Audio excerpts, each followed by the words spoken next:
ব্যাগে সবকিছু গুছিয়ে নিয়ে আর্মি ক্যাম্প থেকে বের হয়ে গেলাম। আমাদের কয়েকজন অফিসারের প্রশিক্ষণ চলছে, কিন্তু আমার শারীরিক অসুস্থতার জন্য কয়েকদিনের জন্য ছুটি নিয়েছি। সবার কাছে থেকে বিদায় নিয়ে নিজের গাড়িতে উঠে বসলাম। বেশ ভালো লাগছে মনের ভিতরে, কারণ পরিবারের সাথে বেশ কয়েকদিন কাটাতে পারবো। তারপর গাড়িটা ড্রাইভিং করতে লাগলাম। বাড়িতে জানাই নাই যে আমি আসতেছি, কারণ বাড়িতে গিয়ে তাদের সারপ্রাইজ দিব। ও, আমার পরিচয় তো দেওয়া হলো না। আমার নাম মাহফুজ, একজন আর্মি অফিসার। পরিবারে বাবা মা আর ছোট একটা বোন আছে। প্রায় সন্ধ্যার সময় পরে বাড়িতে পৌঁছে গেলাম। তারপর সবগুলো ব্যাগ কাঁধে নিয়ে দরজায় নক করলাম।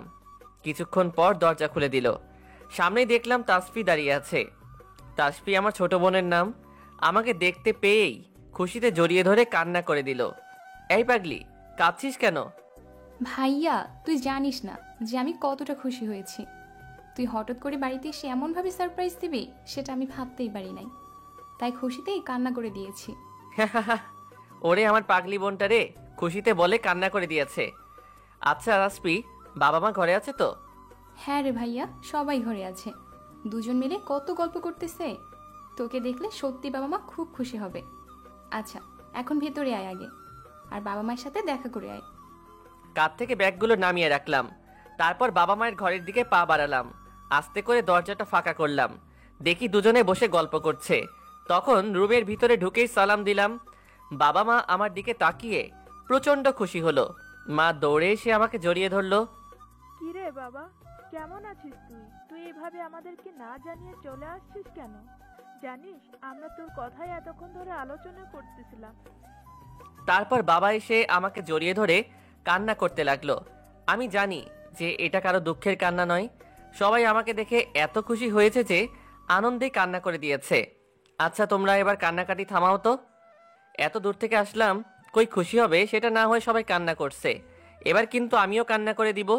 আরে বাবা, এটা তো আমরা খুশিতে কান্না করছি। তুই আমাদের একমাত্র ছেলে, কতদিন পরে বাড়িতে এসেছিস, তাই তো হঠাৎ করে দেখে নিজেদের আর কন্ট্রোল করতে পারি নাই। তোর এই পাগলি বোনটা তো সারাদিন আমার কানের কাছে এসে তোকে নিয়ে বকবক করতে থাকে। এই যে মাম্মিজি, আমার বোন তো আমাকে নিয়ে বকবক করবে। ওর আর কোনো ভাই আছে যে তাকে নিয়ে বকবক করবে? এই তাসফি, আমার ব্যাগগুলো রুমে নিয়ে আসো। আমি গিয়ে ফ্রেশ হয়ে নেই। আর আম্মু, আমার অনেক ক্ষুধা লাগছে, কিছু খাবার দাও। আচ্ছা ভাইয়া, ঠিক আছে, তুই যা, আমি ব্যাগগুলো নিয়ে আসছি। রুমে গিয়ে ড্রেস চেঞ্জ করে নিলাম। তারপর ওয়াশরুমে গিয়ে ফ্রেশ হয়ে নিলাম। ওয়াশরুম থেকে বের হতেই দেখি তাসফি বিছানায় বসে হাঁপাচ্ছে। ওর এই অবস্থা দেখে আমি হেসে দিলাম। কিরে পেতনি, ওভাবে হাঁপাচ্ছিস কেন? তো হাঁপানো ছাড়া কি করব? এর আগেও তো তোর ব্যাগ দিয়ে গেছি, তখন তো এত ভার ছিল না, কিন্তু আজকে হঠাৎ এত ভার হতে গেল কেমন করে? ওহ সরি রে, তোর কষ্ট হয়ে গেছে। ব্যাগের মধ্যে কিছু গুরুত্বপূর্ণ জিনিস আছে, আর তার থেকে বড় কথা, তোর জন্য আরও একটা সারপ্রাইজ আছে। তারপর ব্যাগ থেকে খুব সুন্দর একটা বেবি ডল বের করে তাসফির হাতে দিলাম। এইটা হলো তোর জন্য সারপ্রাইজ। বেবি ডলটা পেয়ে খুশিতে কোনো কথা বলতে পারতেছে না, শুধু একইভাবে বেবি ডলটার দিকে তাকিয়ে আছে। অনেক সময় পরে বলি, ভাইয়া তোকে এতগুলো ধন্যবাদ, আমি যে খুশিতে কথাই বলতে পারতেছিলাম না। হ্যাঁ, এবার এটা নিয়ে খেলা করবি ছোটদের মতো। দুজন মিলে মজা করতে থাকলাম। তখন আম্মু রুমে আসলো হাতে একটা প্লেট নিয়ে। এই যে মাহবুব, খাবারটা খেয়ে নে। তুই এভাবে না আসলে তোর জন্য তো তোর পছন্দের খাবারগুলো রান্না করে রাখতাম। আরে আম্মু, কোনো সমস্যা নাই, জানি এসেছো, সেগুলো তোমার হাতে খাইয়ে দাও তো, তাহলে এখন আর প্রিয় খাবারগুলো লাগবে না। তারপর আম্মু আমাকে নিজ হাতে খাইয়ে দিল। আসলে মায়ের হাতে খাবার খেতে মজা আর কিছুতেই হয় না। রাতের খাবারটা শেষ করে ঘুমিয়ে পড়লাম, কারণ অনেক দূর থেকে এসেছি, অনেক ক্লান্ত লাগছে। কালকে বাইরে বের হওয়া যাবে। সকালবেলা কারো ডাকে ঘুম থেকে উঠতে হলো, এমনিতেই উঠি নাই, আমাকে জোর করে ঘুম থেকে উঠানো হয়েছে। আস্তে করে চোখটা খুলে দেখি তাসফি সামনে দাঁড়িয়ে আছে। কিরে, তুই এত সকালে ঘুম থেকে উঠালি কেন? এখন তো তোর কাছে এত সময় মনে হচ্ছে, সকাল 9টা বাজে, আর তুই কিনা এখনো ঘুমিয়ে আছিস। তোদের কি প্রশিক্ষণে এগুলোই শেখানো হয় নাকি? আরে না, প্রশিক্ষণে খুব সকালে ঘুম থেকে উঠতে হয়। গতকাল শরীরের উপর দিয়ে অনেক ধকল গেছে, তাই ক্লান্ত হয়ে ঘুমিয়ে পড়েছিলাম, উঠতে পারি নাই। তো বল, কি জন্য ঘুম থেকে তুললি? ভাইয়া, তুই কি আজকে আমাকে কলেজে নিয়ে যেতে পারবি? অনেক দিন হলো তোর সাথে কলেজে যেতে পারি না। তবে আজকে যতক্ষণ বাড়িতে আছিস আমাকে কলেজে নিয়ে আয়। আচ্ছা ঠিক আছে, তুই তৈরি হয়ে নে, আমি তোকে তোর কলেজে নিয়ে যাচ্ছি। তারপর উঠে ফ্রেশ হয়ে নিলাম। সকালের খাবারটা খেয়ে তাসফিকে নিয়ে কলেজের দিকে রওনা দিলাম। কিছুক্ষণ পর চলে আসলাম কলেজের সামনে। তাসফিকে নিয়ে কলেজের মধ্যে চলে গেলাম। ওদের কলেজ আর ভার্সিটি একসাথে। এদিকে লামিয়া ওর বান্ধবীদের সাথে একটা গাছের নিচে বসে আড্ডা দিচ্ছে। মাহফুজ কলেজে প্রবেশ করতেই লামিয়ার চোখ মাহফুজের উপরে পড়ে। চোখ যেন সরাতে পারছে না মাহফুজকে দেখে। আজ পর্যন্ত কোনো ছেলেকে দেখেই লামিয়ার কোনো ফিলিংস আসে নাই, মাহফুজকে দেখেই ক্রাশ খেয়ে যায়। লামিয়ার বান্ধবীরা অনেক সময় ধরে ডাকছে, কিন্তু লামিয়া একটা ঘোরের মধ্যে আছে। তখন লামিয়ার একটা বান্ধবী ওকে ধাক্কা দেয়। কি রে লামিয়া, এভাবে কোন দিকে তাকিয়ে আছিস? সেই কত সময় ধরে তোকে ডেকেই চলেছি, তোর কোনো সাড়া শব্দই নাই। আরে আমি একটা ছেলের উপর ক্রাশ খেয়েছি। এতদিনে কোনো ছেলেকেই ভালো লাগে নাই, কিন্তু এই ছেলেটাকে একবারেই ভালোবেসে ফেলেছি। তুই আবার কার উপর ক্রাশ খালি রে? তোর জীবনে এত প্রপোজ এসেছে, একটাকেও গ্রহণ করিস নাই, আর আজকে কোন একটা ছেলেকে দেখেই ক্রাশ খেয়ে গেলি? তা সেটা কোন ভাগ্যবান ছেলেটা, তাকে দেখাতো আমাদের। লামিয়া হাত দিয়ে ইশারা করে আমাকে দেখিয়ে দেয়। লামিয়ার ইশারা দেখে সবাই তাকায়। আমি তখন তাসফিকে এগিয়ে দিয়ে বের হচ্ছি কলেজ থেকে। সবাই তো আমাকে দেখে ফিদা হয়ে যায়। সত্যি তো ছেলেটা দেখতে একদম রাজপুত্রের মতো, লামিয়ার সাথে একদম মানিয়ে যাবে। লামিয়া, তুই তো এই কলেজের সব থেকে সুন্দরী মেয়ে, তোর সাথে ছেলেটাকে একদম পারফেক্ট মানাবে। লামিয়া লজ্জায় মাথাটা নিচু করে ফেলে। অন্যদিকে মাহফুজ কলেজ থেকে বের হয়ে গাড়িতে বসতে যাবে, অমনি কয়েকজন এসে তাকে জড়িয়ে ধরে। মাহফুজ পিছনে ঘুরে তাকিয়েই দেখে তার বেস্ট ফ্রেন্ডরা চারপাশে দাঁড়িয়ে আছে। নিজেকে আর কন্ট্রোল করে রাখতে পারলাম না, ওদেরকে জড়িয়ে ধরে কেঁদে দিলাম। কিরে মাহফুজ, তুই এভাবে কাঁদছিস কেন? আর কতদিন পরে বাড়ি ফিরে আসলি, কই আনন্দ করব সেটা না করে কাঁদছিস। আচ্ছা চল সবাই মিলে আড্ডা দেই। বন্ধুদের সাথে কিছুক্ষণ আড্ডা দিয়ে বাসায় চলে আসলাম। দুপুরের দিকে খেতে বসেছি, তখন বাসায় তাসফি আসলো।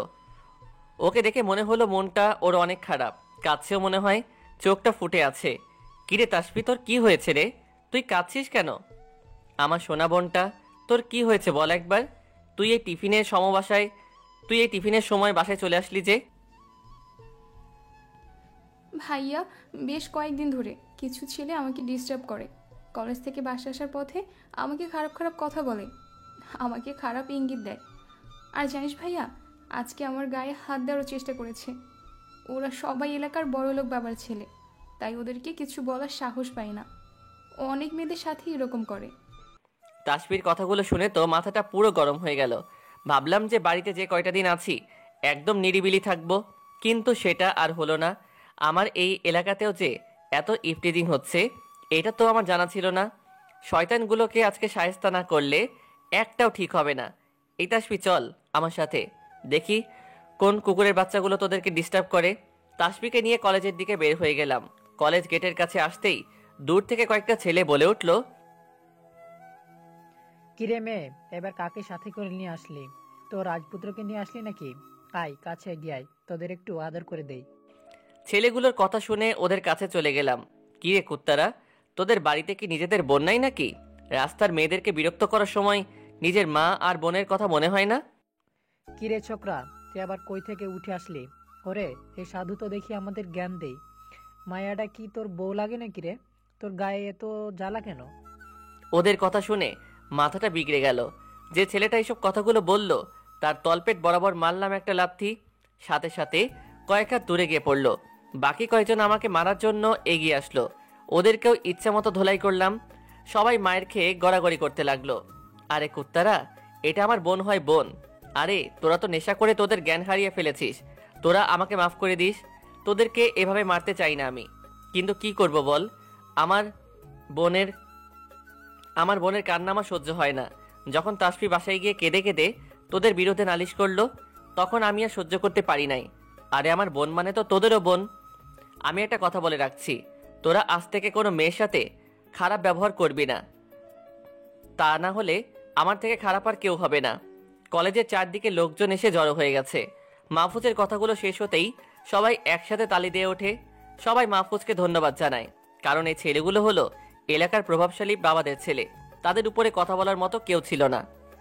মারা তো দূরে থাক, মাহফুজের এই কাজে সবাই খুব খুশি হয়। তারপর মাহফুজ তাসফিকে ওর ক্লাসরুমে পৌঁছে দিতে যায়। এদিকে লামিয়া প্রথম থেকে মাহফুজের এই কাণ্ড দেখতেছিল। মাহফুজের মারামারি দেখে লামিয়া ফিদা হয়ে যায়, আবারও ক্রাশ খেয়ে যায়, আর একটা উপায়ও পেয়ে যায়। তাসফির সাথে লামিয়ার অনেক ভালো সম্পর্ক, দুজনে প্রায় সময় গল্প করে। এখন তো লামিয়া জেনে গেল যে ছেলেটা তাসফির ভাই, তাহলে তাসফির কাছে থেকেই ওর ভাইয়ের সবকিছু জানা যাবে। সবাই নিজেদের জায়গায় চলে যায়, কেউ সে ছেলেগুলোকে কোনো সাহায্য করে না, কারণ সবাই ওদেরকে ঘৃণার চোখে দেখে। মাহফুজ কলেজে থেকে বের হতেই দেখে ছেলেগুলো ব্যথার চোটে কাতরাচ্ছে। এটা দেখে মাহফুজের অনেক মায়া লাগে। তারপর ছেলেগুলোকে হসপিটালে পাঠিয়ে দেয়। কলেজ ছুটি হতেই লামিয়া তাসফিকে ডাক দেয়। তাসফি লামিয়াকে দেখে খুব খুশি হয়। আরে আপু, তুমি কেমন আছো? তোমাকে দেখে সত্যি খুব খুশি হয়েছি। আমি খুব ভালো আছি তাসফিয়া, কিন্তু তুমি তো আমাকে ভুলেই গেছো তোমার ভাইকে পেয়ে। আমার সাথে তো এই কয়েকটা দিন কোনো গল্পই করো না। কি করব বলো আপু, ভাইয়া অনেক দিন পর বাড়িতে এসেছে, তাই ভাইয়ার সাথে এই সময় কাটাচ্ছি। আচ্ছা তাসফি, তোমার ভাইকে কোনো মেয়ের সাথে কথা বলে?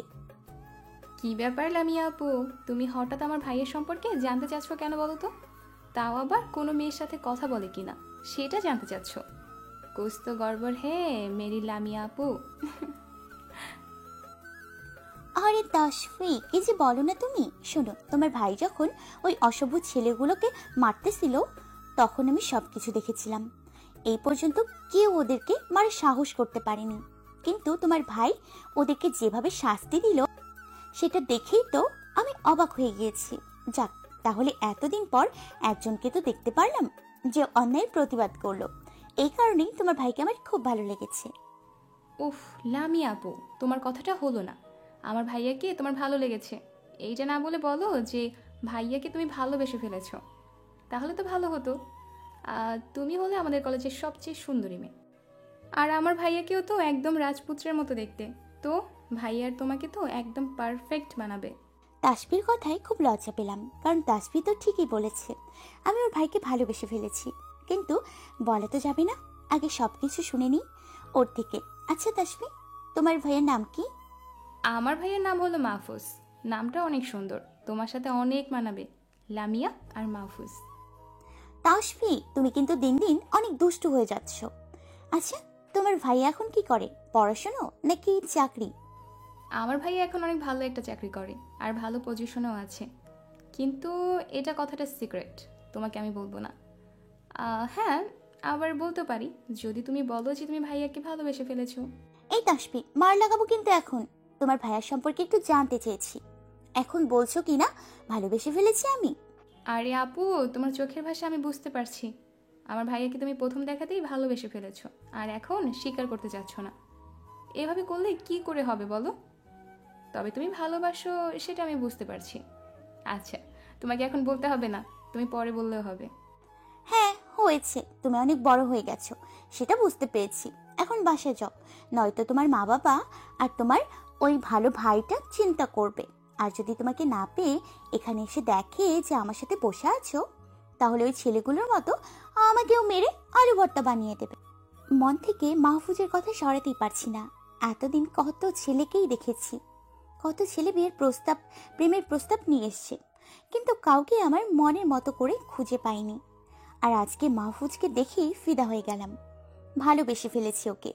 কিন্তু মাহফুজের ভেতরে এমন কি আছে যা দেখে আমার মন তার জন্য জায়গা করে নিল? তবে কি ওই ছেলেগুলোকে মারার জন্য ফিদা হয়ে গেলাম নাকি? না, সেটাও তো বুঝতে পারছি না। আমি হাত দিয়ে নিজের মাথায় মৃদু আঘাত করলাম।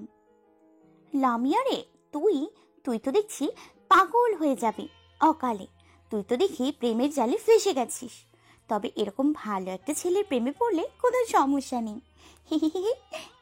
এদিকে মাহফুজ নিজের ঘরে বসে বিশ্রাম নিচ্ছে। তখনই তাসফি বাসায় আসে, কাঁধ থেকে ব্যাগটা নামিয়ে সরাসরি মাহফুজের ঘরে চলে যায়। এই যে নবাব, আসতে পারি? বাপরে, আজকে সূর্য কোন দিক থেকে উঠল? আমার ঘরে ঢোকার জন্য অনুমতি চাইছে মিস তাসফি। তো কি মতলব রে তোর?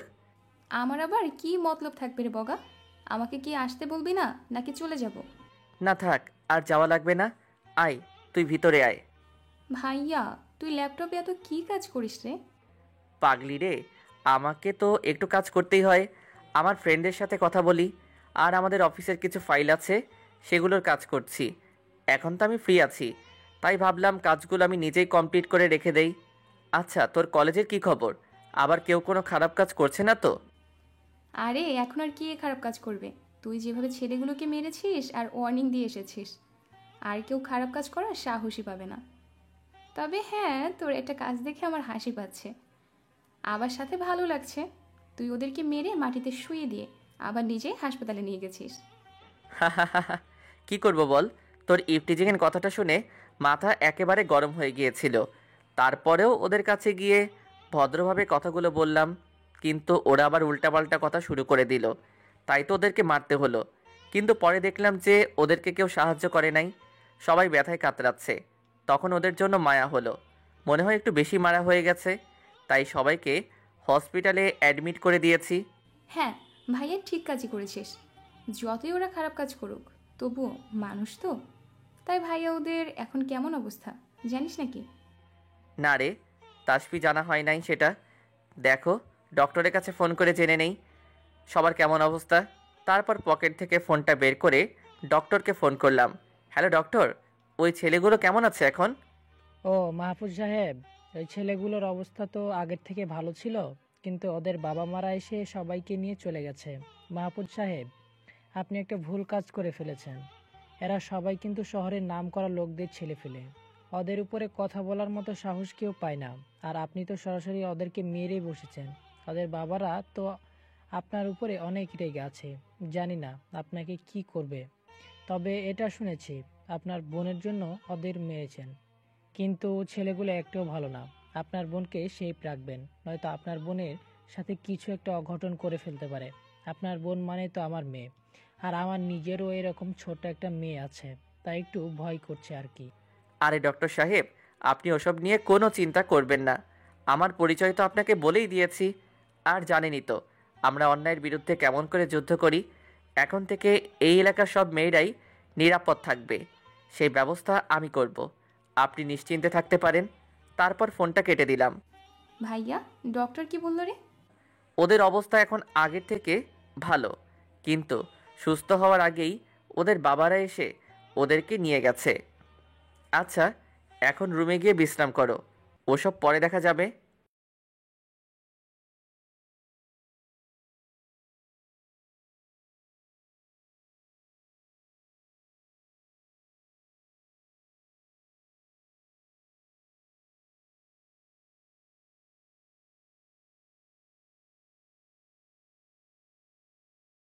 আশফি নিজের রুমে চলে আসে আর ওর বেবি ডলটা নিয়ে খেলা করতে থাকে। তার বেবি ডলটাকে খুব পছন্দ হয়েছে। এই 2 দিন তাসফি যখনই ঘরে থাকে তখনই পুতুলটা নিয়ে খেলা করে। ল্যাপটপে কাজ করতে করতে ক্লান্তি এসে যায়। ল্যাপটপটা অফ করে রুম থেকে বের হয়ে গেলাম। হঠাৎ খেয়াল করে দেখি তাসফি রুমে কেউ হাসাহাসি করতেছে। চুপি চুপি দরজার কাছে গিয়ে উকি দিলাম। তাসফির কাণ্ড দেখে তো আমি পুরাই অবাক। আরে, একেবারে ছোটদের মতো বেবি ডলটাকে নিয়ে খেলা করছে। মনে হচ্ছে এই প্রথম এমন জিনিস দেখলো। অনেকগুলো পুতুল এর আগেও কিনে দিয়েছিলাম, তবে এইটা মনে হয় সব থেকে বেশি পছন্দ হয়েছে, তাই এমন ছোট বাচ্চাদের মতো করেছে। হা হা হা, আমার বোনটা আসলেই পাগলি। ফোনটা হাতে নিয়ে বেস্ট ফ্রেন্ড তাসিনকে ফোন করলাম আর নদীর পাড়ে আসতে বললাম। বিকেলে তাসিনের সাথে খুব ভালো সময় কাটিয়ে বাসায় ফিরে আসলাম। সকালবেলায় তাসফি রেডি হয়ে মাহফুজের ঘরে যায়। আজকেও দেখে মাহফুজ ঘুমিয়ে রয়েছে। এটা দেখে তাসফির অনেক রাগ হয়। তারপর মাহফুজকে জোর করে ঘুম থেকে উঠায়। মাহফুজ আলতো করে চোখটা খুলে দেখে তাসফি পুরো তৈরি হয়ে এসেছে। এখন ওকে স্কুলে নিয়ে যেতে হবে। বিছানা ছেড়ে উঠে ফ্রেশ হয়ে নেয়। তারপর হালকা নাস্তা করে তাসফি কে নিয়ে স্কুলের দিকে রওনা দেয়। কিছুক্ষণ পর দুজনেই পৌঁছে যায়। মাহফুজ তাসফিকে ক্লাসের দিকে এগিয়ে দিতে যায়, কিন্তু স্কুলে প্রবেশ করা মাত্রই অনেকগুলো ছেলে মেয়ে দৌড়ে আসে। সবাই খুশি, কারণ মাহফুজ ওই খারাপ ছেলেগুলোকে মেরে উচিত শিক্ষা দিয়েছে। ছেলেগুলো মাহফুজের সাথে কথা বলে চলে যায়। সেদিন তো কেউ মাহফুজের সাথে কোনো কথাই বলতে পারে নাই। ছেলেগুলো মাহফুজের সাথে কথা বলে চলে যায়, কিন্তু মেয়েরা সেলফি তুলতে ব্যস্ত হয়ে যায়। আর হেসে হেসে কথা বলতে থাকে। এদিকে লামিয়া দূরে দাঁড়িয়ে সবকিছু দেখছিল। মেয়েগুলোর এসব কাণ্ড দেখে তো প্রচন্ড রাগ হতে থাকে। মেয়েগুলো যতই মাহফুজের সাথে লেগে লেগে সেলফি তুলছে আর হেসে হেসে কথা বলছে, লামিয়া ততটাই গরম হতে লাগলো। কারণ মাহফুজকে সে ভালোবেসে ফেলেছে। কিন্তু লামিয়া বেশি রাগ করতে গেলেই কান্না করে দেয়। ঠিক সেটাই হচ্ছিল। লামিয়া প্রায় কান্না করে দিবে, চোখ দুইটা ছলছল করছে।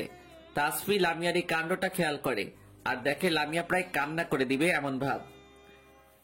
তাসফি মাহফুজের কানের কাছে মুখ নিয়ে যায়। এই ভাইয়া, এখন এসব সেলফি তোলা বাদ দে। একজন কিন্তু তোর জন্য এসব কাণ্ড দেখে রাগে এখন কান্না করে দিবে, আর একবার কান্না করলেই তোর অবস্থা কিন্তু খারাপ। মাহফুজ তাসফির কথা একেবারে অবাক হয়ে যায়। তাসির দিকে ভ্রু কুচকে তাকায়। কিরে, এখানে আবার এমন কে আছে? সেটা পরে বলবো, এখন যা বলছি তাই কর। এদেরকে সরিয়ে দিয়ে কেটে পড় এখান থেকে। ধুর, তাসফির কথা তো কিছুই বুঝতে পারলাম না। কে আবার আমার অবস্থা খারাপ করবে? তবে তাসফি যতক্ষণ কথাটা বলল এখান থেকে চলে যায়। কি হবে সেটা পরে দেখা যাবে। কলেজ থেকে বের হয়ে গেলাম, কিন্তু পেটের মধ্যে গুড়গুড় করা শুরু হয়ে গেছে। আসলে ব্যাপারটা হলো অনেক ক্ষুধা লাগছে। যদিও বাসা থেকে সামান্য কিছু খেয়ে এসেছি, সেটাতে কি পেট চলে নাকি? চারদিক তাকিয়ে দেখি একটু দূরে ভালো একটা রেস্টুরেন্ট দেখা যাচ্ছে। তারপর রেস্টুরেন্টে গিয়ে সকালে নাস্তাটা করে নিলাম। অল্প কিছুক্ষণ ঘোরাঘুরি করে বাসায় চলে গেলাম। দুপুরে তাসফি বাসায় চলে আসে। আজকে কলেজটা তাড়াতাড়ি ছুটি হয়ে গেছে। টেবিলে বসে সবাই একসাথে দুপুরের খাবার খেতে বসে। একটু পর মাহফুজের ফোনটা বেজে ওঠে। মাহফুজ গিয়ে ফোনটা ধরে। হ্যালো, আসসালামু আলাইকুম। মামি, তুমি কেমন আছো? আলহামদুলিল্লাহ, আমি অনেক ভালো আছি রে বাবা। তুই কেমন আছিস? এই তো, আমিও অনেক ভালো আছি। তো বলো, তোমাদের কি অবস্থা? এই তো আলহামদুলিল্লাহ, আল্লাহর রহমতে আমি অনেক ভালো আছি। কিন্তু তোর মামার অবস্থা বেশি একটা ভালো নেই। যদি একটু এসে দেখে যাস গ্রামের বাড়িতে তাহলে ভালো হয়। তো এই ঘটনাটা আমাকে আগে বলো নাই কেন? আচ্ছা ঠিক আছে, আমি কালকে এসে ডাক্তার দেখানোর ব্যবস্থা করছি। কি রে মাহফুজ, পাগল হয়ে গেলি নাকি? ডাক্তার না দেখিয়ে কি আমরা এখনো বসে আছি? তোর মামা আগের থেকে এখন অনেক সুস্থ। তুই শুধু তোর ছোট বোনটাকে এসে দেখে যা। তোর আব্বু আম্মুকে ফোন করেছিলাম, তারা বলল যে তাদের প্রচুর কাজের চাপ। তুই তো ছুটিতে আছিস, তাহলে তো কোনো সমস্যা নেই। তুই আশফিকে নিয়ে কালকে সকালে রওনা দে। আচ্ছা ভাবি, ঠিক আছে। আমি কালকে সকালেই তাসফিকে নিয়ে গ্রামের দিকে আসছি। মামাকে দরকার হলে আরো ভালো ডক্টর দেখাবো এইখানে নিয়ে এসে। তুমি কোনো চিন্তা করো না। আর হ্যাঁ, আমার জন্য আমার পছন্দের সবকিছু রান্না করে রাখবা। আরে পাগল রে, ঠিক আছে, তোর সব পছন্দের খাবারগুলো রান্না করে তোকে খাওয়াবো। মামির সাথে কথা বলে ফোনটা রেখে দিলাম। তারপর তাসফি গিয়ে কালকে বললাম যেন সমস্ত কাপড় চোপড় গুছিয়ে নেয়। কালকে সকালেই মামা বাড়ির দিকে রওনা দিব। তাসফি তো আমার কথা শুনে খুব খুশি হলো, কারণ অনেক দিন হলো মামা বাড়িতে যাওয়া হয় নাই। আর বড় কথা হলো আমার প্রাইভেটের কার নিয়ে যাব। তাসফি খাওয়া দাওয়া শেষ করে রুমে চলে গেল। তার অনেক খুশি লাগছে। আর তার মামার মেয়ে মুনিয়া তো আছেই। এবার অনার্স 3য় বর্ষে। মুনিয়ার সাথে তাসফির অনেক ভালো সম্পর্ক। মামা বাড়িতে গেলে দুজন দুজনকে ছাড়া চলতেই পারে না। তাসফিকে দেখলে মুনিয়া অনেক খুশি হবে, এটা ভেবে তাসফি মনে মনে বেশি খুশি হচ্ছে। কালকে যাওয়ার খুশিতে সবগুলো কাপড় চোপড় ব্যাগে গুছিয়ে ফেলেছে। সকালবেলা ঘুম থেকে তাড়াতাড়ি উঠে গেলাম। এই 2 দিনে উঠতে অনেক দেরি করে ফেলেছিলাম, কারণ একটু ক্লান্ত ছিলাম। কিন্তু আজকে শরীরটা একদম ফিট আছে। আজকে আবার মামার বাসায় যেতে হবে, তাই নিজের প্রয়োজনীয় জিনিসপত্র নিয়ে নিলাম। একটু পরে তাসফি আমার রুমে আসলো আর আমাকে দেখেই হা করে তাকিয়ে থাকলো। কিরে তাসফি, এভাবে তাকিয়ে আছিস কেন? তো তাকিয়ে থাকবো না? প্রত্যেকদিন তো তোকে ডেকে ডেকে ঘুম থেকে ডেকে উঠাতে হয়, কিন্তু আজকে তো দেখছি ঘুম থেকে উঠে কাপড় চোপড় প্যাক করাও শেষ।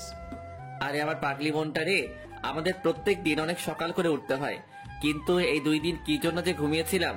কিন্তু আজকে শরীরটা একদম ফিট আছে। এখন থেকে তোর আর আমাকে ডেকে দেওয়া লাগবে না। আমি গিয়ে প্রতিদিন সকালে তোর কান ধরে টেনে উঠাবো। হা হা হা হা। এই ভাইয়া, এইটা কিন্তু একদম ঠিক হবে না। আমার একটু সকালবেলা ঘুমোতে ভালো লাগে, কিন্তু তোর জন্য এত সকাল ধরে ঘুমায় না। আমাকে একদম অশান্তি করবি না, বলে দিলাম। হা হা হা হা। আচ্ছা ঠিক আছে, অশান্তি করব না। এবার তোর সবকিছু নিয়ে গাড়িতে রেখে দিয়ে আস। আমরা সকালের খাবার খেয়েই রওনা দিব। তারপর পরিবারের সবার সাথে খাওয়া শেষ করলাম। আচ্ছা আম্মু, তাহলে তাসফিকে নিয়ে আমি বেরিয়ে পড়লাম। তোমরা ভালো থেকো। আচ্ছা ঠিক আছে, তোরা রওনা দিয়ে দে, কিন্তু সাবধানে যাস। পথে কোনো সমস্যা হলে আমাদেরকে ফোন করে জানিয়ে দিবি। আরে আম্মু, তোমার ছেলেটা কি এখনো সেই ছোট আছে নাকি? অনেক বড় হয়ে গেছে। কত কিছু সহ্য করলাম এই কয়টা দিনে, আর এইটুকুতে তুমি ভয় পাচ্ছ? পথে কেউ সমস্যা করতে আসলে বেশি কিছু করব না, শুধু আমার সে বিখ্যাত মেডিসিন কুতু কুতু দিব। হা হা হা হা। ওরে আমার পাগল ছেলে রে, তুই কি সারা জীবন এভাবে ছোটবেলার মতো করবি নাকি? জানিস তাসফির, তোর ভাইয়ের ছোটবেলায় শুধু মানুষের সুর সুরে দিত, আর এই জন্য কেউ ওর সাথে লাগতে আসতো না। এক ফাজি ছিল ছোটবেলায়, কিন্তু এখন তো ভেজা বেড়াল হয়ে থাকে।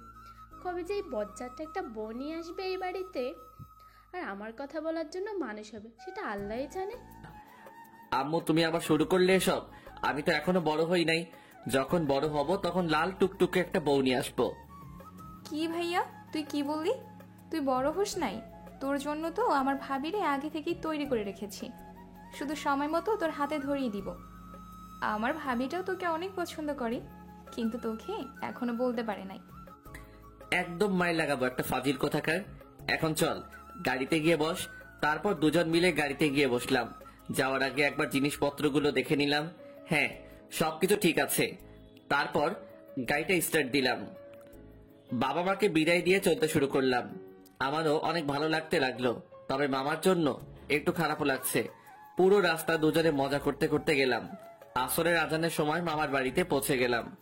মাহফুজ আর তাসফি গাড়ি থেকে নামতেই তাদের মামি বাড়ি থেকে দৌড়ে চলে আসে। তারপর দুজনেই জড়িয়ে ধরে। কি রে আশফি, কেমন আছিস তুই? এই তো আলহামদুলিল্লাহ, অনেক ভালো আছি মামি। তুমি কেমন আছো? এই তো রে মা, আমি অনেক ভালো আছি। বাবা, কত বড় হয়ে গেছিস তুই। চেহারাটাও তো মাশাল্লাহ খুব ভালো হয়েছে। এই যে মামি, আমাকে আর লজ্জা দিও না। আমার নিজের ভাইটা কখনো তো আমাকে এমন করে প্রশংসা করে নাই। সবসময় হয় পেতনি, না হয় কত কিছু বলে। এই তুমি এখন আমার এত প্রশংসা করলে। ওরে আমার পাগলি রে, নিজের বোন যত সুন্দরী হোক না কেন, ভাইয়ের কাছে বোন সবসময় পেত্নীদের মতোই হয়। এই যে মাহফুজ সাহেব, কেমন আছেন আপনি? যাক, অনেক সময় পরে কারো নজর তো আমার দিকে পড়লো, এটাই অনেক আমার জন্য। ওরে বাজি রে, আমার নজর সবার দিকেই থাকে। তোরা তো আমার চোখের মনি রে, তোদেরকে আমি খুব ভালোবাসি। তো বাবা, কেমন আছিস তুই? মামি, আমি তো খুব ভালো আছি, কিন্তু না, ওই তাসফির বাচ্চাকে আমার ভালো থাকতে দেয় না কি বলো? সকালবেলা একটু ঘুমিয়ে থাকলে চেঁচিয়ে চেঁচিয়ে কানে সব পোকা বের করে দেয়। নিজে তো নাক ডেকে ঘুমায়, আর আমি ঘুমালেই ওর গায়ে যত জ্বালা। ওই কি বললি তুই? আমি তোকে সবসময় জ্বালাতন করি? এরে, তোদের আবার ঝগড়া লাগলো? এই সব সময় এই একই কাজ করিস, আর কত সময় বাহিরে দাঁড়িয়ে থাকবি তোরা? এবার তো ভিতরে চল। নিজেদের ঝগড়া থামলো। আলে পেত্তিটাকে রাখাতে খুব ভালো লাগে। গাড়ি থেকে নিজেদের জিনিসপত্র নামিয়ে নিয়ে বাড়ির ভিতরে চলে গেলাম। বাড়িতে আরো অনেক লোকজন আছে, সবাই মামির আত্মীয়। আমাদেরকে দেখে সবাই এগিয়ে আসলো। সবাই আমাদের অবস্থা জানতে চাইলে, এই তোরা কি করছিস সবাই? বেচারা দুজন অনেক পথ খরচ করে এখানে কেবল এসেছে, আর তোরা ওদেরকে চাপড়ে ধরেছিস। আফসি, তোরা আগে ফ্রেশ হয়ে কিছু খেয়ে নে, তারপর এই বোকাগুলোরে সময় দিস। মামির কথা শুনে সবাই লজ্জা পেল। আমি আর তাসফি মুচকি হাসি দিয়ে সেখান থেকে চলে আসলাম। মামি আমাকে একটা রুম দেখিয়ে দিয়ে তাসফিকে নিয়ে চলে গেল। কাঁধ থেকে জিনিসপত্রগুলো নামিয়ে ওয়াশরুমে চলে গেলাম। আমার মামিদের পরিচয় দিয়ে নেই। এই গ্রামের সবচেয়ে বড় লোক হলো আমার মামিরা। অনেক জায়গা জমি থাকার কারণে গ্রামে তাদেরই 2 তলা বাড়ি আছে। অবশ্য এই জায়গা জমির জন্য আমার মামার অহংকার নাই, সবাইকে সমানভাবে দান করে দেয়। এক কথায় বলতে গেলে খুবই দয়ালু আমার মামা। যাই হোক, ফ্রেশ হয়ে বের হলাম, তখনই মামি খাবার জন্য ডাক দিল। ড্রেসটা চেঞ্জ করে নিয়ে খেতে চলে গেলাম। খাবার টেবিলে গিয়ে তো মাহফুজ অবাক হয়ে গেছে, কারণ সব রকম পছন্দের খাবার টেবিলে সাজানো। মাহফুজ খুশি মনে গিয়ে টেবিলে বসে পড়ে। সেটা দেখে মামিও খুব খুশি হয়। মাহফুজ ভালো করে লক্ষ্য করে দেখে যে মুনিয়া নাই। আসার পর থেকে তো মুনিয়াকে দেখতে পেলাম না। আচ্ছা, আমি মুনিয়া কোথায় আছে? ও, মনিয়া তো ওর বান্ধবীর বাসায় গেছে। ওর বান্ধবীর আজকে বিয়ে, একটু পরে চলে আসবে। তারপর দেখবি গল্প করতে করতে তোর মাথা কেমন খারাপ করে দেয়। হ্যাঁ, মেয়েদের তো ওই একটা স্বভাবই আছে, গল্প করতে করতে সবার মাথা খারাপ করিয়ে দেওয়া। তাসফির দিকে তাকিয়ে দেখি আমার দিকে রাগী চোখে তাকিয়ে আছে।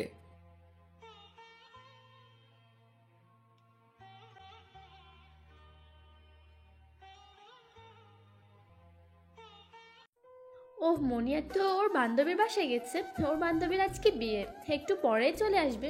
তারপর দেখবি গল্প করতে করতে তোর মাথা কেমন খারাপ করে দেয়।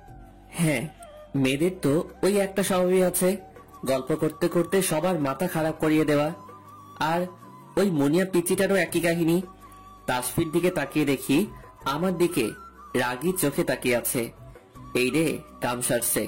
তাসফি এমনিতেই আমার মাথা খারাপ করে দেয়, তারপর আবার ওরই সামনে ওদের স্বভাব নিয়ে কথা বলেছি। আমার কি হবে সেটা বুঝতে পারছি। আজকে আর মায়ের খাওয়ার অভাব হবে না। তাসফি মাহফুজের দিকে রাগী লোকে তাকিয়ে আছে আর মনে মনে গালাগালি করছে। এটা তাসফির নিত্যদিনের অভ্যাস। যখন মাহফুজকে মারতে পারে না তখন হাজারো রকমের গালি দেয়। খাওয়া শেষ করে রুমে চলে আসলাম। যাক বাবা, বেঁচে গেছি। তাসফি আমাকে কিছু করে নাই, যেভাবে রেখেছিল তাতে তো আজকে অবস্থা একদম খারাপ ছিল। অন্যদিকে তাসফিও খেয়ে দিয়ে রুমে চলে যায়, তারপর নিজের বিছানা গুছিয়ে নেয়। ঘুমোতে যাবে তখনই তাসফির ফোনটা বেজে ওঠে। স্ক্রিনে তাকিয়ে দেখে লামিয়া ফোন করেছে। হ্যালো লামিয়া আপু, তুমি কেমন আছো? আমি তো অনেক ভালো আছি, কিন্তু তুমি তো ভালো থাকতে দিচ্ছ না।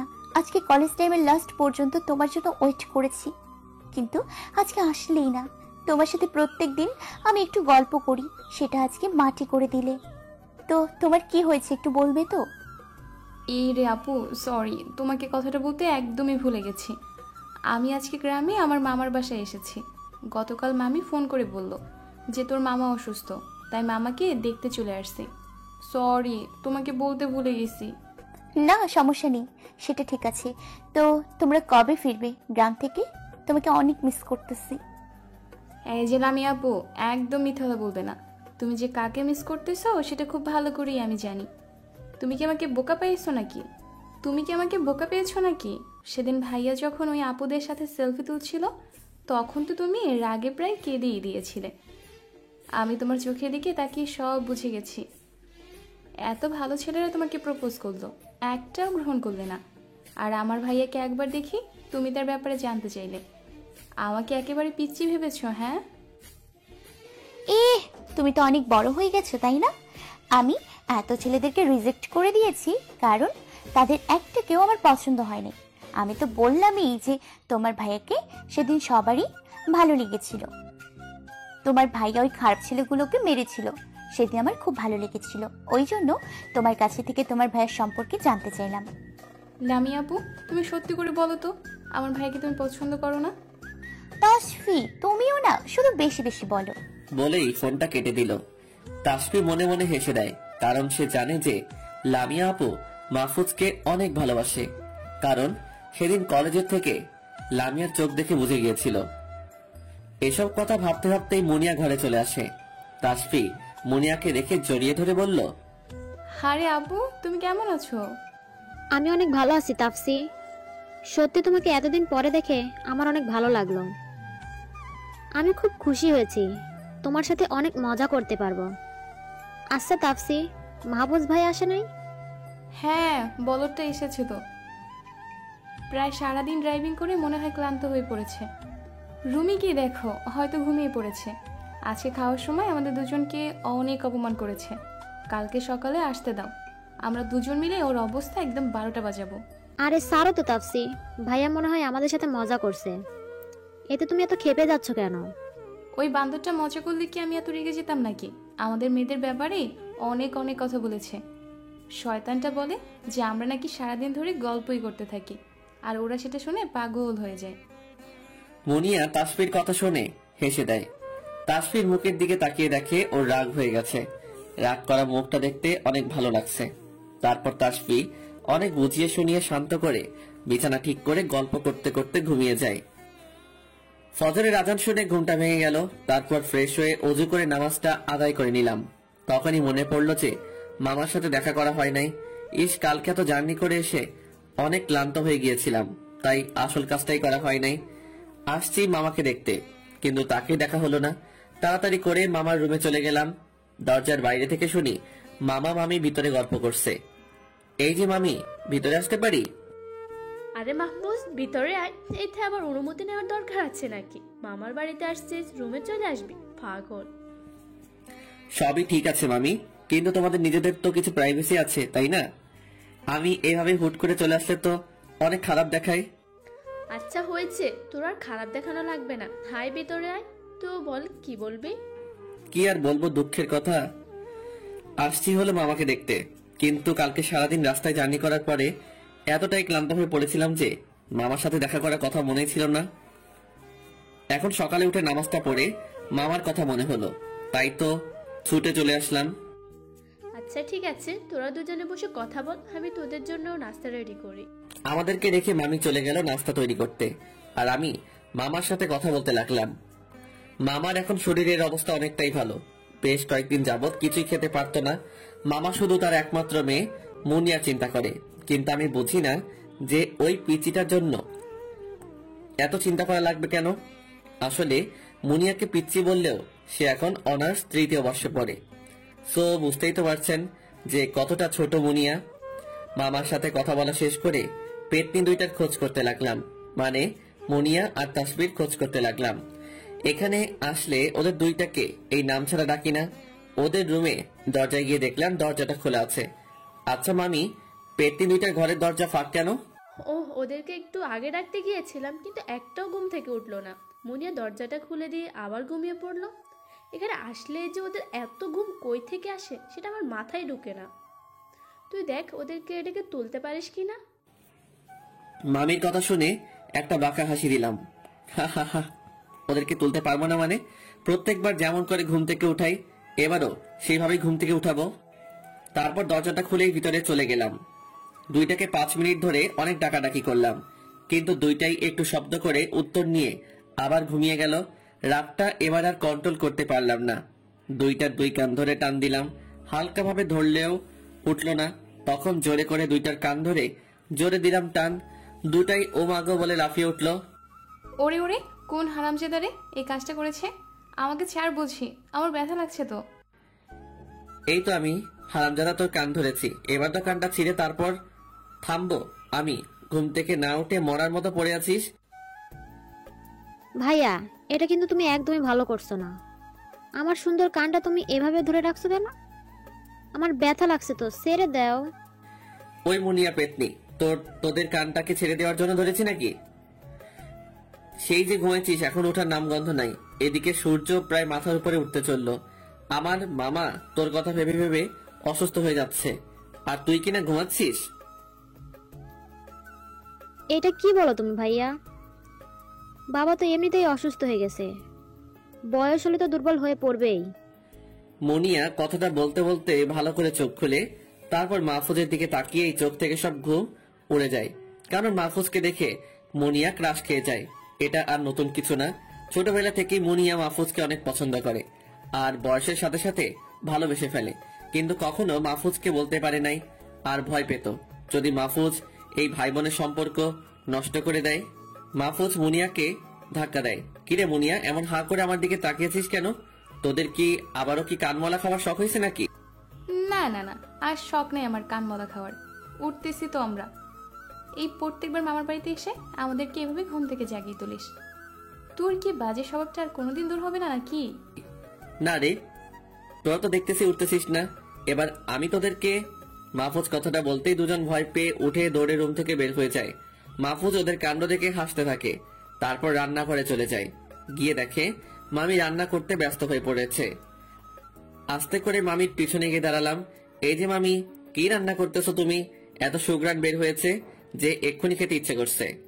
তুই আবার কখন আসলি আমার পিছনে? আমি বুঝতেই পারি না। ও, তোর জন্য পায়েস রান্না করতেছি। তুই তো এটা সকালে খেতে খুব পছন্দ করিস, তাই এখন রান্না করে দিচ্ছি। মামি, আমি কিন্তু তোমাদের সবাইকে যাওয়ার সময় শহরে নিয়ে যাব। মামা এই গ্রামে থেকে ভালো চিকিৎসা পাচ্ছে না, এইটা আমার বোঝা হয়ে গেছে। আমি কালকেই সবাইকে নিয়ে রওনা দিব। সবকিছু আজকে গুছিয়ে নাও। তোমার কোনো কথা আমি শুনতে চাই না। যে কয়দিন ছুটিতে আছি তোমাদের সাথেই থাকবো। তাসফি আর মুনিয়া ওখানে গিয়ে আনন্দ করবে। আচ্ছা তুমি রান্না করো, আমি চলে যাচ্ছি। মাহফুজ রান্নাঘর থেকে বেরিয়ে মামার ঘরে যেতে লাগলো। তখনই তাসফি আর মুনিয়া মাহফুজের সামনে এসে দাঁড়িয়ে পড়লো। এই যে নবাবজাদা, আমাদেরকে এভাবে ঘুম থেকে উঠানোর সাহস আপনাকে কে দিল শুনি? তোদেরকে এভাবে ঘুম থেকে উঠানোর দায়িত্ব আল্লাহ আমাকে দিয়েছে। তোরা যতদিন এভাবে ঘুমিয়ে থাকবি ততদিন তোদেরকে এভাবে ঘুম থেকে কান ধরে টেনে তুলবো। কথাটা বলতে দুজন মিলে আমাকে মারার জন্য তেড়ে আসলো। আরে আমি কি এখনো দাঁড়িয়ে থাকি নাকি? এক দৌড়ে মামার ঘরে চলে গেলাম আর মামার পিছনে গিয়ে লুকালাম। এই যে দেখো মামা, এই দুইটা পেতনি আমাকে ধরতে আসছে। আমাকে কি এরা ধরতে পারে বলো? ওরে বান্দর পোলা, আমাদের ভয়তে মামার পেছনে গিয়ে লুকিয়েছিস। এখন তো আমাদের হাত থেকে বেঁচে গেলি, আর কতক্ষণ পালিয়ে থাকবি? তোরা আমাকে কখনোই ধরতে পারবি না। এখন এখান থেকে যা তো, আমি মামার সাথে বসে গল্প করব। তাসফি আর মুনিয়া মুখ ভেঙচি কেটে রুমে থেকে চলে গেল। এদিকে মাহফুজ আর ওর মামা মেয়ে দুইটার কাণ্ড দেখে শব্দ করে হেসে দেয়। তারপর মাহফুজ ওর মামার সাথে বিভিন্ন বিষয়ে গল্প করতে থাকে। একটু পরেই মামি সবাইকে খাবার খাওয়ার জন্য ডাক দেয়। মাহফুজ তার মামাকে ধরে নিয়ে গিয়ে খাবার টেবিলে বসায়। তখনই মাহফুজের চোখ পড়ে বিরিয়ানির দিকে। মাহফুজ বিরিয়ানি খেতে খুব পছন্দ করে। পাশেই তাকিয়ে দেখে পায়েস খুব সুন্দর করে সাজিয়ে রেখে। মাহফুজ খুব খুশি হয়ে খেতে বসে পড়ে। তখনই তাসফি আর মুনিয়া খাবার খেতে চলে আসে। কি রে ভাইয়া, তুই এত ছোচা কেন রে? একটু ভালো খাবার দেখেই খেতে বসে গেলি, এবার বসতে একটু লজ্জা করলো না? কি রে তাসফির, ওর লজ্জা কেন করবে? ওর নিজের মামা বাড়ি এসেছে, সেখানে লজ্জার কি হলো বলো তো শুনি? নাকি তুই ওর খাবার থেকে হিংসা করছিস, কোনটা? আমার বইয়ে গেছে এই বান্দরটার খাবার দেখে লোভ করার জন্য। আমি কি ওর মতো নাকি যে সামনে যা পাবো ছোচার মতো একদম খেয়ে বসে যাব? ওর তো লোভ সহ্য হয় না। এই তাসফি, তুই চুপ কর তো এখন। এত ভালো একটা ভাইয়ের সাথে সবসময় ঝগড়া করিস কেন? মাহফুজ কি মিষ্টি একটা ছেলে, তুই জানিস না? তুই যে ওর খাবারগুলো দেখে হিংসা করছিস সেটা আমি খুব ভালো করে বুঝতে পারছি। টেবিলে এসে বসে পড়, তোর জন্য তোর প্রিয় খাবারগুলো রান্না করেছি। বলে একটা প্লেট থেকে ঢাকনা উঠায়। তাসফি খাবারগুলো দেখে খুব খুশি হয় আর মুনিয়াকে নিয়ে খাবার খেতে বসে পড়ে। এদিকে মুনিয়ার খাবারের দিকে কোনো খেয়াল নাই, এক দৃষ্টিতে মাহফুজের দিকে তাকিয়ে রয়েছে। মাহফুজকে দেখে তার হার্টবিট বেড়েই চলেছে। এটাই মনে হয় ভালোবাসার আগের মুহূর্ত। মুনিয়া মাহফুজকে নিয়ে ভাবতে থাকে, সব সময় ক্রাশ খায়। অপরদিকে মামি মুনিয়াকে কয়েকবার করে ডাক দেয়, কিন্তু মুনিয়ার কোনো সারা শব্দ পায় না, তাই ওকে ধাক্কা দেয়। এই মুনিয়া, তোকে এতবার করে রাখছি, শুনতে পাস না নাকি? হ্যাঁ আম্মু বলো, কি বলছো? শোন মুনিয়া, আমরা কালকে তাসফিদের বাসায় যাব। মাহফুজ অনেক করে বললো আমাকে, তাই আর রিকোয়েস্টটা ফেলতে পারি না। কাপড় চোপড় সব কিছু গুছিয়ে রাখিস, কালকে আমরা রওনা দিব। মামির কথা শুনে মুনিয়া আর তাসফি একে অপরের দিকে অবাক হয়ে তাকায়। দুজনে ভাবতেও পারে নাই তাদের জন্য এমন একটা খুশি সংবাদ আসতে চলেছে। দুজনেই খুব খুশি হয়। খাওয়াটা শেষ করেই দুজনেই ব্যাগ গোছাতে ব্যস্ত হয়ে পড়ে। এইভাবেই দিনটা কেটে যায়। সকালবেলায় সবাই তৈরি হয়ে নেয়, সবাই বাড়ি থেকে বের হবে। এমন সময় তাসফি মামির কথা শুনে মুনিয়া আর তাসফি একে অপরের দিকে অবাক হয়ে তাকায়। দুজনে ভাবতেও পারে নাই তাদের জন্য এমন একটা খুশির সংবাদ আসতে চলেছে। দুজনেই খুব খুশি হয়। খাওয়াটা শেষ করে দুজনে ব্যাগ গোছাতে ব্যস্ত হয়ে পড়ে। এভাবেই দিনটা কেটে যায়। সকালবেলায় সবাই তৈরি হয়ে নেয়, সবাই বাড়ি থেকে বের হবে। এমন সময় তাসফি লামিয়াকে ফোন করে। হ্যালো লামিয়া আপু, আমরা আজকে চলে আসতেছি, তুমি রাগ করো না। আমি কিন্তু কালকে কলেজে ভাইয়াকে নিয়ে আসবো আর তোমার সাথে পরিচয় করিয়ে দিব। এই ফাজিল মেয়ে, তোমার ভাইয়ের সাথে পরিচিত হয়ে আমি কি করব? আমার লাগবে না তোমার ভাইয়ের সাথে পরিচিত হওয়ার। আরে লামিয়া আপু, এরকম করলে কি হয় নাকি বলো? যাকে ভালোবেসে ফেলেছো তার সাথে তো দেখা করতে লজ্জা লাগবেই, তাই না? এখন অপেক্ষা করো, কালকেই আসতেছি। এই তাসফি, লামিয়া কথা বলা শেষ করার পর মনে মনে হেসে দিলাম, সাথে অনেক লজ্জাও লাগতেছিল। থাক, ব্যাপার না, কালকে দেখা যাবে কি করা যায়। এদিকে মাহফুজ সবাইকে গাড়িতে বসিয়ে সবকিছু ঠিকঠাক করে দিল। মুনিয়া মাহফুজের পাশের সিটে বসতে গেল, কিন্তু তার আগেই তাসফি গিয়ে বসে পড়ল আর শয়তানি একটা হাসি দিল। মুনিয়া একটু রাগ করে পিছনে গিয়ে বসে পড়ল। সবাইকে ঠিকভাবে বসিয়ে দিয়ে গাড়িতে উঠে গেলাম। তারপর লুকিং গ্লাসটা ঠিক করে দিলাম, যাতে করে পিছনে সবাইকে দেখতে পারি। সবার প্রস্তুতি ঠিক হয়ে গেলে ড্রাইভ স্টার্ট করলাম। আজকে কি কারণে যেন গাড়িটা চালাতে অনেক ভালো লাগছে। সবাই গল্প শুরু করে দিয়েছে। বিশেষ করে তাসফি, মুনিয়া আর মামি তিনজনে অনেক হাসাহাসি করছে। এদের কাণ্ড দেখে বুঝে গেলাম যে বাসায় যেতে যেতে কানের অবস্থা খারাপ করে দিবে এরা। শেষে কানটাকে আবার আইসিইউতে ভর্তি না করা লাগে। অনেকটা জার্নি করার পর বিকালে বাসায় পৌঁছে গেলাম। সবাইকে নিয়ে বাসায় ঢুকলাম। আমাকে দেখেই আম্মু এসে জড়িয়ে ধরলো। তুই ভাই বোন অনেকদিন পর এক জায়গায় হলে যা হয় আর কি। বাসায় এসে তো সবাই অনেক খুশি। কতদিন পর সবার সাথে দেখা হলো। নিজের ব্যাগগুলো গাড়ি থেকে নামিয়ে ড্রয়িং রুমে নিয়ে আসলাম। তারপর নিজের রুমে এসে ফ্রেশ হয়ে নিলাম। সারাদিন গাড়ি চালিয়ে অনেক ক্লান্ত হয়ে গেছি। তারপর আবার তিনজন মিলে গল্প লাগিয়ে দিয়েছিল। একটা যেন যাচ্ছে তাই কাণ্ড। ফ্রেশ হয়ে বিছানায় শটাং হয়ে শুয়ে পড়লাম। মনটা এখন শুধু একটা কথাই বলছে, মাহফুজ রে, তুই ঘুমিয়ে পড়, আর জেগে থাকিস না। মনটার কথা শুনে চোখ বন্ধ করলাম। তারপর আল্লাহই জানে কখন ঘুমিয়ে পড়েছিলাম। হঠাৎ করে মনে হলো মুখের উপর বৃষ্টি পড়তেছে। আরে, আমি তো ঘরে শুয়ে আছি, তো পানি পড়ে কই থেকে? চোখ খুলে দেখি তাসফি আর মুনিয়া আমার মুখে পানি স্প্রে করতেছে। লাফ দিয়ে উঠে পড়লাম। ওই তাসফি, আবার কি শান্তি মতো ঘুমাতেও দিবি না নাকি? আচ্ছা মনিয়া আপু, এখন রাত 9টা বাজে। যে কোনো মানুষ এই সময় খাওয়া দাওয়া করে ঘুমাতে যায়, আর এই বান্দর সেই এসে মরার মতো ঘুমাইছে, ওঠার কোনো নামই নেই। ওই শয়তান পোলা, তোর জন্য আজকে আমরা বিকেলে ঘুরতে যেতে পারি নাই। ভাবলাম যে আজকে কত মজা করে ঘুরে বেড়াবো, তোর জন্য কিছুই হলো না। মুনিয়া, এই পেটির সাথে তুইও চুরি করছিস? তোরা এখন যা এখান থেকে, আর কালকে বিকেলে তোদের নিয়ে ঘুরতে বের হব। আমি অনেক ক্লান্ত, এখন খেয়ে ঘুমিয়ে যাব। তারপর নিচে গিয়ে সবার সাথে খেয়ে নিলাম। রুমে এসে আবার ঘুমিয়ে পড়লাম। পরদিন সকালবেলায় তাসফি একটু সকালে ঘুম থেকে উঠে যায়। তারপর মুনিয়াকে ঘুম থেকে ডেকে তোলে। ওযু করে দুজন মিলে নামাজটা আদায় করে নেয়। তারপর দুজনে বসে বসে অনেক সময় গল্প করে। কলেজের সময় হয়ে গেলে তাসফি তৈরি হয়ে মাহফুজের ঘরে চলে যায়। গিয়ে দেখে মাহফুজ ল্যাপটপ দিয়ে বসে আছে। তারপর মাহফুজকে রেডি হতে বলে চলে যায়। ল্যাপটপ অফ করে তৈরি হয়ে নিলাম। গাড়ির চাবিটা নিয়ে বাইরে আসতেই অবাক হয়ে গেলাম। মুনিয়া খুব সুন্দর করে সেজেছে। তাসফি আর মুনিয়া দুজনে হাত ধরে দাঁড়িয়ে আছে। মুনিয়া দেখতে এমনিতেই সুন্দর, তারপর আবার হালকা সেজেছে, যেন একটা পরী সামনে দাঁড়িয়ে আছে। দুজনের হাবভাব দেখে বুঝলাম মুনিয়া তাসফির সাথে কলেজে যাবে। তাই ওদেরকে গাড়িতে বসতে ইশারা দিলাম। গাড়ি স্টার্ট করে ওদেরকে নিয়ে কলেজে চলে গেলাম। তাসফি আর মুনিয়া দুজনে নেমে গেল। আমিও গাড়িটা পার্ক করে ওদের কাছে আসলাম। তারপর মুনিয়াকে নিয়ে কলেজের ভিতরে ঢুকলাম। এদিকে লামিয়া ওর বান্ধবীদের নিয়ে এক জায়গায় বসে আড্ডা দিচ্ছে। কি রে লামিয়া, আজ তো তাসফি ওর ভাইকে নিয়ে কলেজে আসবে, তোর সাথে দেখাও করিয়ে দেবে, তো তুই কি করবি? আমি তো মাহফুজকে প্রথম দেখাতেই ভালোবেসে ফেলেছি। আমার তো ওকে দেখেই লজ্জা করে, তবে ও সাহস দেখলে অনেক ভালো লাগে। ও চেহারা তো মাশাআল্লাহ, একদম রাজপুত্রের মতো। মাহফুজকে দেখলেই আমার হার্টবিট বেড়ে যায়। ওর সামনে গিয়ে আমি কথা বলতে পারবো না, কথা বলতেই হবে। কথাগুলো বলতেই মাহফুজের দিকে তাসফির চোখ পড়ে। দেখে মাহফুজের সাথে একটা মেয়েও এসেছে, আর মেয়েটা অনেক সুন্দর করে সেজেছে। মাহফুজের সাথে একদম ক্লোজ হয়ে হাঁটছে, সাথে তাসফিও আছে। মাহফুজের সাথে মেয়েটাকে দেখেই লামিয়ার মনটা খারাপ হয়ে যায়, কারণ মাহফুজকে অনেক ভালোবাসে। এখনো পর্যন্ত মাহফুজকে কোনো মেয়ের সাথে দেখে নাই, তাই মনটা খারাপ হয়ে যায়। এটা আমি কি দেখছি? মাহফুজের সাথে এই মেয়েটা কে? তাসফি তো জানি যে আমি ওর ভাইকে কতটা ভালোবাসি। তাহলে এই মেয়েটাকে কই থেকে জোগাড় করে এনেছে? আরে লামিয়া, তুই মন খারাপ করিস কেন? মেয়েটা তো মাহফুজের কোনো আত্মীয় হতে পারে। তুই আগে থেকে কত কিছু ভাবা শুরু করে দিয়েছিস। তাসফি তো বলেইছে তোকে যে আজকে মাহফুজের সাথে তোর কথা বলিয়ে দেবে, তাহলে তখনই মেয়েটার ব্যাপারে শুনে নিস। এখন চল ক্লাসে যাই। তারপর লামিয়াকে নিয়ে সবাই ক্লাসে চলে যায়। মাহফুজ তাসফিকে ক্লাসে দিয়ে বাইরে চলে আসে।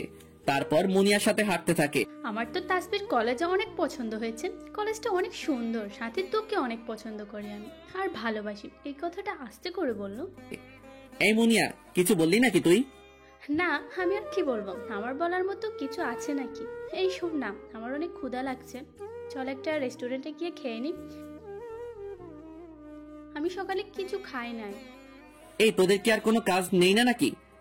ছেলেদের সাথে আসলেই কি খাওয়া লাগে নাকি? অবশ্য আমারও অনেক ক্ষুধা লাগছে। আচ্ছা চল গিয়ে রেস্টুরেন্ট থেকে খেয়ে আসি। দুজনে মিলে খেতে চলে গেলাম। তারপর অনেক ঘোরাঘুরি করলাম। তাসফির কলেজ শেষ হয়ে গেলে ওকে নিয়ে এসে গেলাম।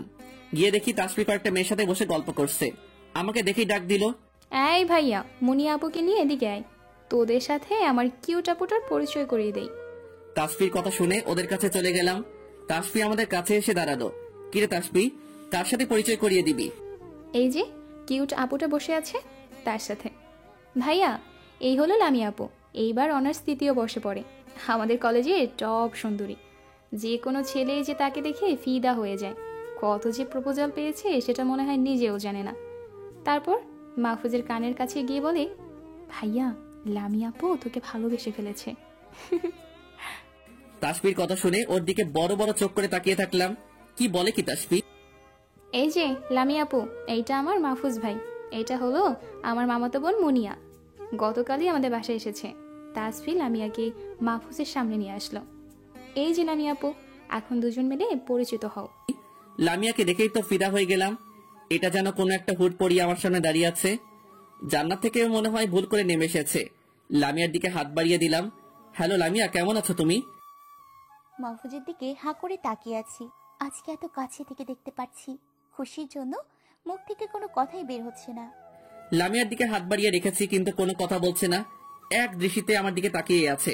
ওকে হালকা একটু ধাক্কা দিলাম। হ্যালো লামিয়া, কেমন আছো তুমি? মাহফুজের ধাক্কাতে ভাবনার জগৎ থেকে বের হলাম। তাকিয়ে দেখি হাত বাড়িয়ে রেখেছে। তারপর আমিও হাত বাড়িয়ে দিলাম। হ্যালো, আমি ভালো আছি। জানো, তুমি যেদিন ওই ছেলেগুলোকে মেরেছিলে তখন আমি খুব খুশি হয়েছিলাম। লামিয়ার কথা বলার ধরন দেখে হেসেই দিলাম। একদম বাচ্চাদের মতো কথাগুলো বলল। তবে তখনই তাসফির কথাগুলো মনে পড়ে গেল। এই লামিয়া নাকি আমাকে ভালোবাসে। এখনো তো বাচ্চাদের মতোই কথা বলে। আমার তো মনে হচ্ছে যে এখনো বড় হয় নাই। আমি হেসে দিতেই লামিয়া আমার দিকে অবাক হয়ে তাকালো। আরে তুমি এতক্ষণ যেভাবে আমার প্রশংসা করলে সেটা শুনেই আমি হাসি থামাতে পারলাম না। আমার তো মনে হচ্ছে তুমি এখনো বড় হও নাই। তুমি তো বাচ্চাদের মতো কতগুলো বললে, আর চেহারাও তো বাচ্চাদের মতোই। তো এত বড় ক্লাসে পড়ছো কিভাবে? বলে আবার হাসতে শুরু করলাম। আমার কথা শুনে বাকিরাও হেসে দিল। ওরে আল্লাহ, মেয়েটা দেখি রাগ করেছে। আচ্ছা তোমাকে আর এভাবে বলবো না। তোমার তো দেখছি আমার বোনের সাথে ভালো মিল আছে। আমি তো আগে জানতাম না। কি যে ছোটদের মতো কথা বলো না তুমি। এই পেতিটা হলো আমার মামাতো বোন। ওর নাম হলো মুনিয়া। তোমার সাথে অনার্স 3য় বর্ষে পড়ালেখা করে, কিন্তু অন্য কলেজে। এখনো মুনিয়া পেতনি তোমার মতোই কথাবার্তা বলে, যেন ছোট মানুষ কথা বলছে। এভাবেই সবাই কথা বলতে থাকে। লামিয়া তো মাহফুজের সাথে ভাব জমিয়ে ফেলেছে। কিছুক্ষণের মধ্যেই দুজন বেশ ভালো বন্ধু হয়ে গেছে। কিন্তু মুনিয়ার কেমন যেন খারাপ লাগছে। মাহফুজের সাথে লামিয়াকে দেখতে পারছে না, কারণ মুনিয়া মাহফুজকে অনেক ভালোবাসে সেই ছোটবেলা থেকে। কিন্তু কখনো বলার সাহস হয়ে ওঠে নাই, কারণ ছোটবেলায় একবার মাহফুজকে ভালোবাসার কথা বলেছিল, কিন্তু মাহফুজ একেবারেই না করে দিয়েছিল। সেই থেকে মুনিয়া শুধু মনে মনে মাহফুজকে ভালোবেসে গেছে। মাহফুজের একটাই কথা, মামাতো বোনকে সে বিয়ে করতে পারবে না। তার পক্ষে এমনটা করা একেবারে সম্ভব নয়, কারণ ছোটবেলা থেকে দুজন একসাথে বড় হয়েছে। নিজের আপন বোনের মতো ভাবে মুনিয়াকে, তাই একেবারেই মুনিয়াকে না করে দেয়। মুনিয়া মাহফুজের দিকে অসহায়ের মতো তাকিয়ে আছে। কিছুক্ষণ পর মাহফুজ সবার উদ্দেশ্যে বলে যে সবাইকে নিয়ে রেস্টুরেন্টে খেতে যাবে। সবাই এক কথায় রাজি হয়ে যায়, কারণ অনেক ক্ষুধা লেগেছে। দুপুরে কারোর পেটে একটা দানা পানিও পড়ে নাই। মাহফুজ সবাইকে নিয়ে রেস্টুরেন্টে চলে যায়। আজকে সবার খাবার বিলটা আমি দিব, সো যার যার মন মতো অর্ডার করে খেয়ে নাও। তারপর মুনিয়া, তাসফি আর লামিয়াকে নিয়ে একটা টেবিলে বসে গেলাম। লামিয়ার বান্ধবীরা অন্য একটা টেবিলে গিয়ে বসে পড়লো। যে যার মন মতো খাবারের অর্ডার করলো। গল্প করতে করতে সবাই খেয়ে নিলাম। খাওয়া শেষ হলে সবাইকে বাইরে যেতে বললাম, আর ম্যানেজারের কাছে গিয়ে বিলটা মিটিয়ে দিলাম। তখনই বাইরে থেকে তাসফি চিৎকার দিয়ে উঠলো। তাড়াতাড়ি বাইরে এসে দেখি সেই কলেজের খারাপ ছেলেগুলো ওদের গায়ে হাত দেওয়ার চেষ্টা করছে। মাথাটা তো যে যার মন মতো খাবারের অর্ডার করলো। গল্প করতে করতে সবাই খেয়ে নিলাম। খাওয়া শেষ হলে সবাইকে বাইরে যেতে বললাম, আর ম্যানেজারের কাছে গিয়ে বিলটা মিটিয়ে দিলাম। তখনই বাইরে থেকে তাসফি চিৎকার দিয়ে উঠলো।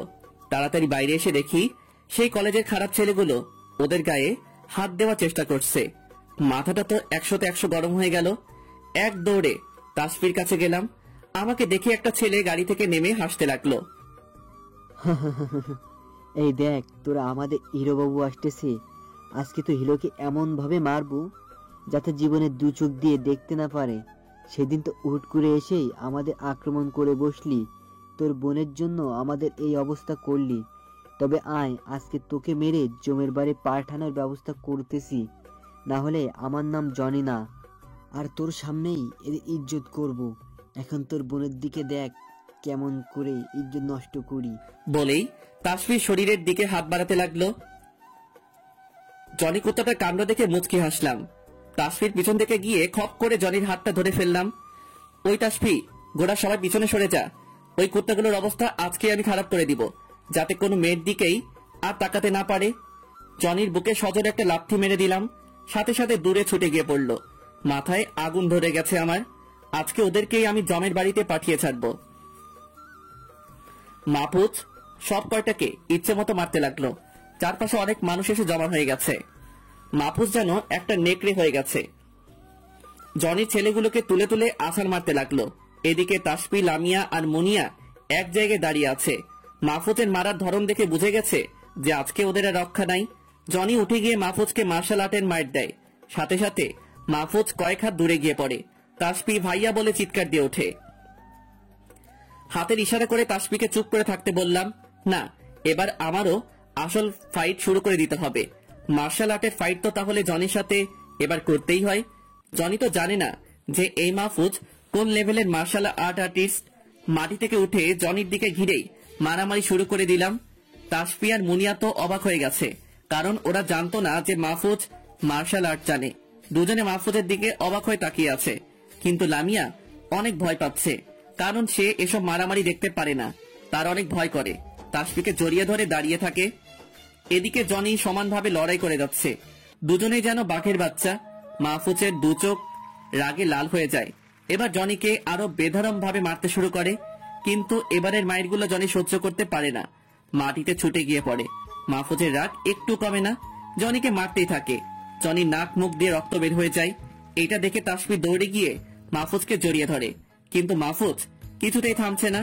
কোনো উপায় না দেখে লামিয়া আর মুনিয়াও দৌড়ে গিয়ে মাহফুজকে ঝাপটে ধরে। আরে ভাইয়া, ওদেরকে আর মারিস না।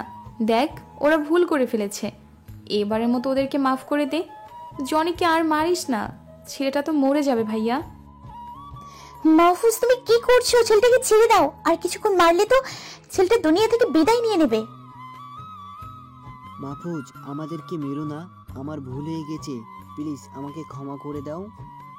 নিজেকে খুব কষ্ট করে শান্ত করলাম, কারণ তাসফি আর লামিয়া আমাকে ঝাপটে ধরে আছে। আমি আমার বোনকে খুব ভালোবাসি, তাই ওর কথাতে জনিকে ছেড়ে দিলাম। এতক্ষণ আমার ভিতরে কোনো হুঁশ ছিল না, রাগটা চরম পর্যায়ে উঠে গিয়েছিল। সামনে তাকিয়ে দেখি জনির ছেলেরা সবাই যন্ত্রণাতে ছটফট করছে। এবার ওদেরকে দেখে মায়া হতে লাগলো। এই জনি, তুই কি জানিস যে আমার বোনকে আমি কতটা ভালোবাসি? আরে শুধু কি আমার বোন নাকি, তোর যদি বোন থেকে থাকে তাহলে তাকেও নওয়াজের বোনের মতোই ভাবি।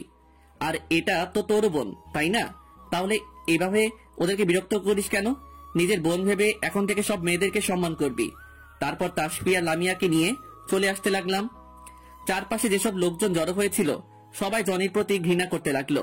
তাকে বিভিন্ন কথা শোনাতে লাগলো, কিন্তু জনি এসব কথাতে কান্না দিয়ে পকেট থেকে পিস্তলটা বের করে তারপর মাহফুজের দিকে তাক করে পরপর 3টা গুলি করে দেয়। হঠাৎ করে পিছন থেকে পিঠে কয়টা গুলি লাগলো। প্রচন্ড ব্যথায় মনে হলো রুহুটা এখনই বের হয়ে যাবে। পৃথিবীটা মনে হলো চারপাশে ঘুরছে। আমার এই অবস্থা দেখে তাসফি ভাইয়া বলে চিৎকার করে উঠল, কিন্তু ওর কথাগুলো কেমন যেন প্রতিধ্বনি হয়ে আমার কানে আসতে লাগলো। সামনে সবকিছু ঝাপসা দেখতে লাগলাম। দূরে চোখ পড়তেই তাহসিন আমার দিকে দৌড়ে আসলো, এসে আমাকে ধরে ফেললো। বাবা মায়ের কণ্ঠ শুনতে পেলাম। তাহসিন, জনিকে আর ওর ছেলেগুলো হাসপাতালে ভর্তি করাবি, আর আমার নিয়ে চিন্তা করা লাগবে না, আমি একদম ঠিক আছি। ওই, তোর মাথা কি পুরো খারাপ হয়ে গেল নাকি? তুই নিজেই এখন মৃত্যুর পথের যাত্রী, আর বলছিস ওদেরকে হাসপাতালে নিয়ে যেতে? হ্যাঁ? এই তাসফি, মাহফুজকে গাড়িতে তোল, হসপিটালে নিয়ে যেতে হবে। আস্তে আস্তে মাহফুজের চোখটা বন্ধ হয়ে আসলো। সবাই মিলে মাহফুজকে নিয়ে হসপিটালের দিকে যাত্রা করলো। তাসফি মুনিয়াকে জড়িয়ে ধরে কান্না করছে, আর ভাইয়া ভাইয়া বলে চিৎকার করছে। একটু পর সবাই মাহফুজকে হসপিটালে নিয়ে আসে। তাহসিন গিয়ে ডক্টরকে ডাক দেয়। ডক্টর এসে মাহফুজের এই অবস্থা দেখে অপারেশন রুমে নিয়ে যায়। তাসফি মুনিয়াকে জড়িয়ে ধরে কান্না করতে থাকে। আই মুনিয়া আপু, আমার ভাইয়ের সাথে যেন কিচ্ছু না হয়। আমি আমার ভাইয়াকে খুব ভালোবাসি। ভাইয়ার কিছু হয়ে গেলে আমি বাঁচতে পারবো না। এই তাপসী পাগলের মতো কথা বলো কেন? তোমার ভাইয়ের কিচ্ছু হবে না, আমরা সবাই আছি তো। সবাই মাহফুজের জন্য কান্না করছে, কারণ গুলি পরপর 3টা লেগেছে। লামিয়া মাহফুজকে ভালোবেসে ফেলেছে, তাই আরো বেশি কষ্ট পাচ্ছে। মাহফুজের বাবা মা একটা বেঞ্চে বসে আছে। মাহফুজের মা খুব কান্নাকাটি করছে। হেই শোনো, আমার ছেলেটা যদি কিছু হয়ে যায় তাহলে আমি বেঁচে থাকতে পারবো না। তুমি যেভাবেই হোক আমার ছেলেটাকে আমার কোলে ফিরিয়ে দাও। এই তোমার মাথাটা কি খারাপ হয়ে গেছে নাকি? আমার ছেলে এত দুর্বল নয় যে মাত্র 3টা গুলিতে ওর কিছু হবে, ওর খারাপ কিছু হবে। আমার ছেলে একজন রক্ষক, আল্লাহ ওকে সাহায্য করবে। আমার ছেলের কিচ্ছু হবে না। চুপ, এখন একটু নিজেকে শান্ত করো। সবাই কেবিনের বাইরে অপেক্ষা করতে থাকে। একটু পর ডক্টর বেরিয়ে আসে। তাহসিন ডক্টরের সামনে গিয়ে দাঁড়ায়। দেখুন, রোগীর শরীর থেকে বেশ খানিকটা রক্ত বের হয়ে গেছে। 1 ব্যাগ রক্ত লাগবে এক্ষুনি, না হলে রোগীর সাথে খারাপ কিছু হয়ে যাবে। ডক্টর, কি বলছেন এসব কথা? আমার বন্ধুর কিছুই হবে না। আর মাহফুজের রক্তের গ্রুপ আর আমার রক্তের গ্রুপ সেম, তাই আমি রক্ত দেব। আপনি রক্ত নিয়ে কোনো চিন্তা করবেন না। দরকার হলে যত রক্ত লাগে আমি সব দিব, তারপরেও আমার বন্ধুকে বাঁচিয়ে দিই। আপনি আমার সাথে ব্লাড ডোনেট রুমে আসুন, আপনার রক্ত পরীক্ষা করে নেওয়া হবে। আরে বন্ধু, তুই এখানে কি করিস? মাহফুজের বাবা কথা শুনে মাথা তুলে তাকায় আর চোখ পড়ে ডক্টরের দিকে। সাথে সাথে দুজন দুজনকে জড়িয়ে ধরে। আরে দোস্ত, তুই তাহলে এখানকার বড় ডাক্তার হয়েছিস? এখন তোর কাছে যে রোগীটা আছে সেটা আমারই ছেলে। তুই আমার মাইন্ডটাকে বাঁচিয়ে দে ভাই, তোর কাছে চিরকৃতজ্ঞ থাকবো। কি বলিস তুই? ওটা তোর ছেলে? আমি তো এটা জানতাম না। আমাকে এক্ষুনি অপারেশন রুমে যেতে হবে, পরে কথা হবে তোর সাথে। আগে তোর ছেলেকে সুস্থ করে নেব। মাহফুজের বাবার মুখে এক ঝলক হাসি রেখা ফুটে ওঠে। 2 হাত তুলে আল্লাহর শুকরিয়া আদায় করে। আল্লাহ, তুমি যা কিছু করো সবটাই মঙ্গলের জন্য করো। এই যে মাহফুজের মা, তোমার আর কোনো চিন্তা করতে হবে না। এই ডক্টর হলো আমার ছোটকালের বন্ধু। ছোটবেলা থেকেই দুজন একসাথে বড় হয়েছি। ও হলো আমার ভাইয়ের মতো। তুমি দেখো, আল্লাহ আমাদের ছেলেকে সুস্থ করে দেবেন। হ্যাঁ, সেটাই যেন হয়। আল্লাহর কাছে 1000 কোটি শুকরিয়া। ডক্টরের কথা শুনে সবাই খুশি মনে বাইরে বসে থাকে। একটু পরে একটা নার্স এসে খবর দিয়ে যায় যে মাহফুজ সুস্থ আছে। কেউ যেন আর চিন্তা না করে, অপারেশন একটু পরে শেষ হয়ে যাবে। কথাটা শুনে সবাই স্বস্তির নিঃশ্বাস ফেলে। আধা ঘন্টা পরে ডক্টর অপারেশন রুমের বাইরে চলে আসে। মাহফুজের বাবা এগিয়ে যায় ডক্টরের কাছে।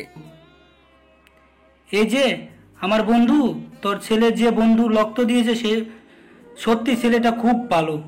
না হলে আজকাল কেউ কোনো বন্ধুর জন্য এতটা করে না। ভাগ্যিস সময় মতো রক্ত দিয়েছে, না হলে তো খারাপ কিছু হয়ে যেত। এই বন্ধু, শুধু কি আমার ছেলের প্রশংসা করে যাবি নাকি? তুই যদি না থাকতি তাহলে আমার ছেলেটাকে এত যত্ন করে অপারেশন করতো কে বল? আল্লাহ তো তোকে আমার ছেলের জন্য পাঠিয়েছে। অনেক ভালো যে তুই এখানে আছিস। আরে তুই কি শুধু আমার সাথেই কথা বলবি নাকি? তোর ছেলের জ্ঞান ফিরে আসবে। তোরা সবাই ভিতরে চলে যা। ওরা ভালো করে যত্ন নিস। আমি এখন গিয়ে আমার বেশ রোগী দেখতে হবে। সবাই ডক্টরকে ধন্যবাদ জানিয়ে ভিতরে প্রবেশ করে। দেখে মাহফুজ শুয়ে আছে। মাহফুজের মা গিয়ে মাহফুজের পাশে বসে আর বাকিরা চারপাশ ঘিরে দাঁড়িয়ে পড়ে। মাহফুজ বাবা, চোখ খোল। দেখ, আমি তোর মা এসেছি তোর কাছে। একটাবার চোখ খুলে আমাকে দেখ বাবা। আমার অনেক খারাপ লাগছে। প্লিজ এভাবে কথা না বলে থাকিস না। মাহফুজ মায়ের কথা শুনে আস্তে করে চোখ মেলে তাকায়। মাহফুজের জ্ঞান এসেছে দেখে সবাই অনেক খুশি হয়। মাহফুজ মায়ের দিকে তাকিয়ে হালকা করে হাসি দেয়। আরে আম্মু, আমার কিছুই হয় নাই, সামান্য কয়েকটা গুলি লেগেছে মাত্র, সেটাতে আমার কিছুই হবে না। মাহফুজ, তোর এই অবস্থা এই জনি জানোয়ারটা করেছে। আমি ওদের শেষ করে ফেলবো। তুই শুধু একবার আমাকে অনুমতি দে। এই তাহসিন, পাগলামি করিস না। ছেলেটা বুঝতে পারে নাই, ওদেরকে আমি ক্ষমা করে দিয়েছি। আসলে তাসফির গায়ে হাত দেওয়ার চেষ্টা করেছিল ছেলেটা, তাই ওকে মেরেছিলাম। কিন্তু রাগের ঘরে ওদেরকে বেশি মেরেছিলাম। ওরা তো সবাই অনেক আহত হয়েছে। সবাইকে কি হসপিটালে ভর্তি করাইছিস? হ্যাঁ, ভর্তি করাইছি। তোর নিজের জীবন এদিকে বিপন্ন, অন্যদের নিয়ে তুই এত চিন্তা করছিস। আমার ইচ্ছে ছিল না, কিন্তু তোর কথা আর ফেলতে পারলাম না। ওদের সবাইকে হসপিটালে ভর্তি করিয়েছি। কিন্তু আমি তো একটা জিনিস বুঝতে পারলাম না, তুই এখানে কিভাবে আসলি? আর তোকে জানালো কে যে আমি এখানে আছি? তাসফি আমার কাছে ফোন করে বলেছিল। যখন শুনলাম তুই জনির সাথে মারামারি করছিস, তখন বুঝে গেলাম কিছু একটা হবেই। আর সেটাই হলো। জনি তোর সাথে বিশ্বাসঘাতকতা করে তোকে পিছন থেকে আঘাত করলো। আরে ওদের কথা এখন বাদ দে তো। লামিয়ার দিকে তাকালাম, দেখি মেয়েটার চোখগুলো ফুলে আছে। নিশ্চয়ই আমার জন্য কান্না করছে। কি জন্য কান্না করছে সেটা তো আমি জানি, কারণ মেয়েটা আমাকে খুব ভালোবাসে। কিন্তু সমস্যা হলো মুনিয়াও আমাকে অনেক ভালোবাসে। আর ছোটবেলা থেকে ভালোবেসে আসছে, কিন্তু ওকে তো আমার নিজের বোনের মতো ভালোবাসি। ওকে কখনো নিজের জীবনসঙ্গী হিসেবে গ্রহণ করতে পারবো না, কিন্তু মেয়েটা অনেক ভালো। এরকম একটা মেয়েকে যে কোনো ভালো ছেলেই বিয়ে করতে রাজি হয়ে যাবে। মুনিয়াও অনেক কান্না করছে দেখলাম। সবাই আমাকে নিয়ে এত কান্না করার কি আছে? আমি তো সুস্থই আছি। তবে লামিয়ার মুখ থেকে ভালোবাসি কথাটা বের না করে ছাড়বো না। আজকে থেকে ওর উপরে আমি ভাগ বসিয়ে দিলাম। লামিয়া আমাকে অনেক ভালোবাসে, সেটার অনেক আভাস আমি ওর থেকে পেয়েছি। সো ওকেই আমার বউরানী করব। কখনো নিজের জীবনসঙ্গী হিসেবে গ্রহণ করতে পারবো না, কিন্তু মেয়েটা অনেক ভালো।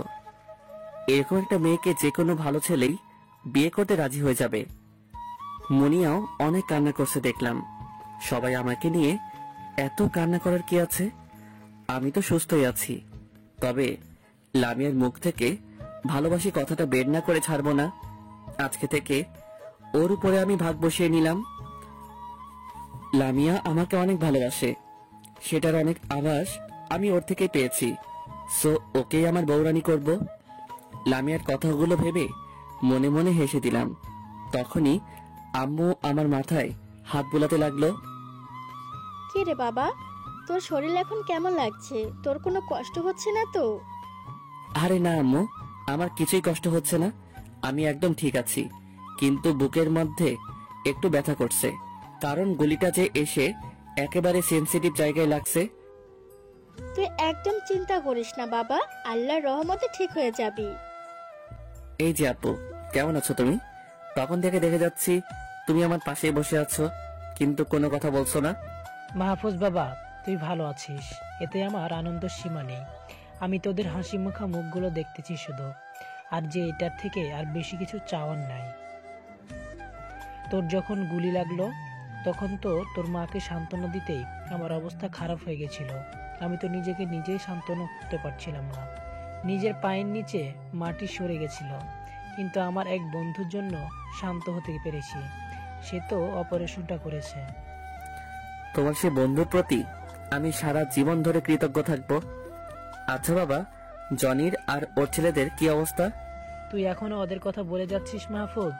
যে শয়তানটা তোকে এমন ভাবে গুলি করে মারার চেষ্টা করলো, তার কথা তুই বলেই যাচ্ছিস? বাবা, তোমাকে একটা কথা বলি। বুঝলাম জনি আমাকে মেরেছে, তাই বলে কি আমিও তাকে একইভাবে আঘাত করব? তুমি তো নিজে ধর্মীয় পথে আমাকে সারা জীবন থাকতে বলছো, তুমি নিজেও আছো। আমাদের ইসলাম ধর্মে কি শত্রুকে সংশোধনের সুযোগ না দিয়ে তার ক্ষতি করার কথা আছে? নবীজিও তো শত্রুদের ক্ষমা করে দিতেন, তা আমিও করলাম। ওরা কোথায় আছে বলো? আমি নিজে গিয়ে ওদের দেখে আসবো। তুই ওদের জন্য অত চিন্তা করিস না। তুই কি ভুলে গেছিস যে জনি তার ছেলে আর বাবাকে দেখতে এসেছে আর সমস্ত কিছুর দেখাশোনা করছে? তবুও তুই এখন দেখা করবি, তবে আগে সুস্থ হয়ে নে, তারপর দেখা করে আসবি। আচ্ছা, এখন দুপুরের খাবার সময় হয়ে গেছে, তোর জন্য খাবারটা নিয়ে আসি। বাবা খাবার আনতে চলে গেল, বাকিরা সবাই ফ্রেশ হতে চলে গেল, কিন্তু লামিয়া ঠায় দাঁড়িয়ে আছে, আমার কাছেও আসছে না। আমি নিজেই ওকে ডাক দিলাম, এই লামিয়া, এদিকে আমার সামনে এসে বসো। আস্তে করে মাহফুজের পাশে গিয়ে বসলাম। মাথা তুলতে পারছি না, কেন যেন অনেক লজ্জা লাগছে। কোনো কথা মুখে দিয়ে বের হচ্ছে না, বুকের হার্টবিট বেড়েই চলেছে। এই যে মিস, তোমার আবার কি হলো? তোমার দুইটা চোখ তো ফুলে গেছে, তুমি তো কান্না করেছো, কিন্তু কান্নাটা করলে কেন বলো তো? আমি কোনো মানুষের দুঃখ দেখতে পারি না। তোমার সাথে যা ঘটলো সেটা দেখে নিজেকে কন্ট্রোল করতে পারছিলাম না।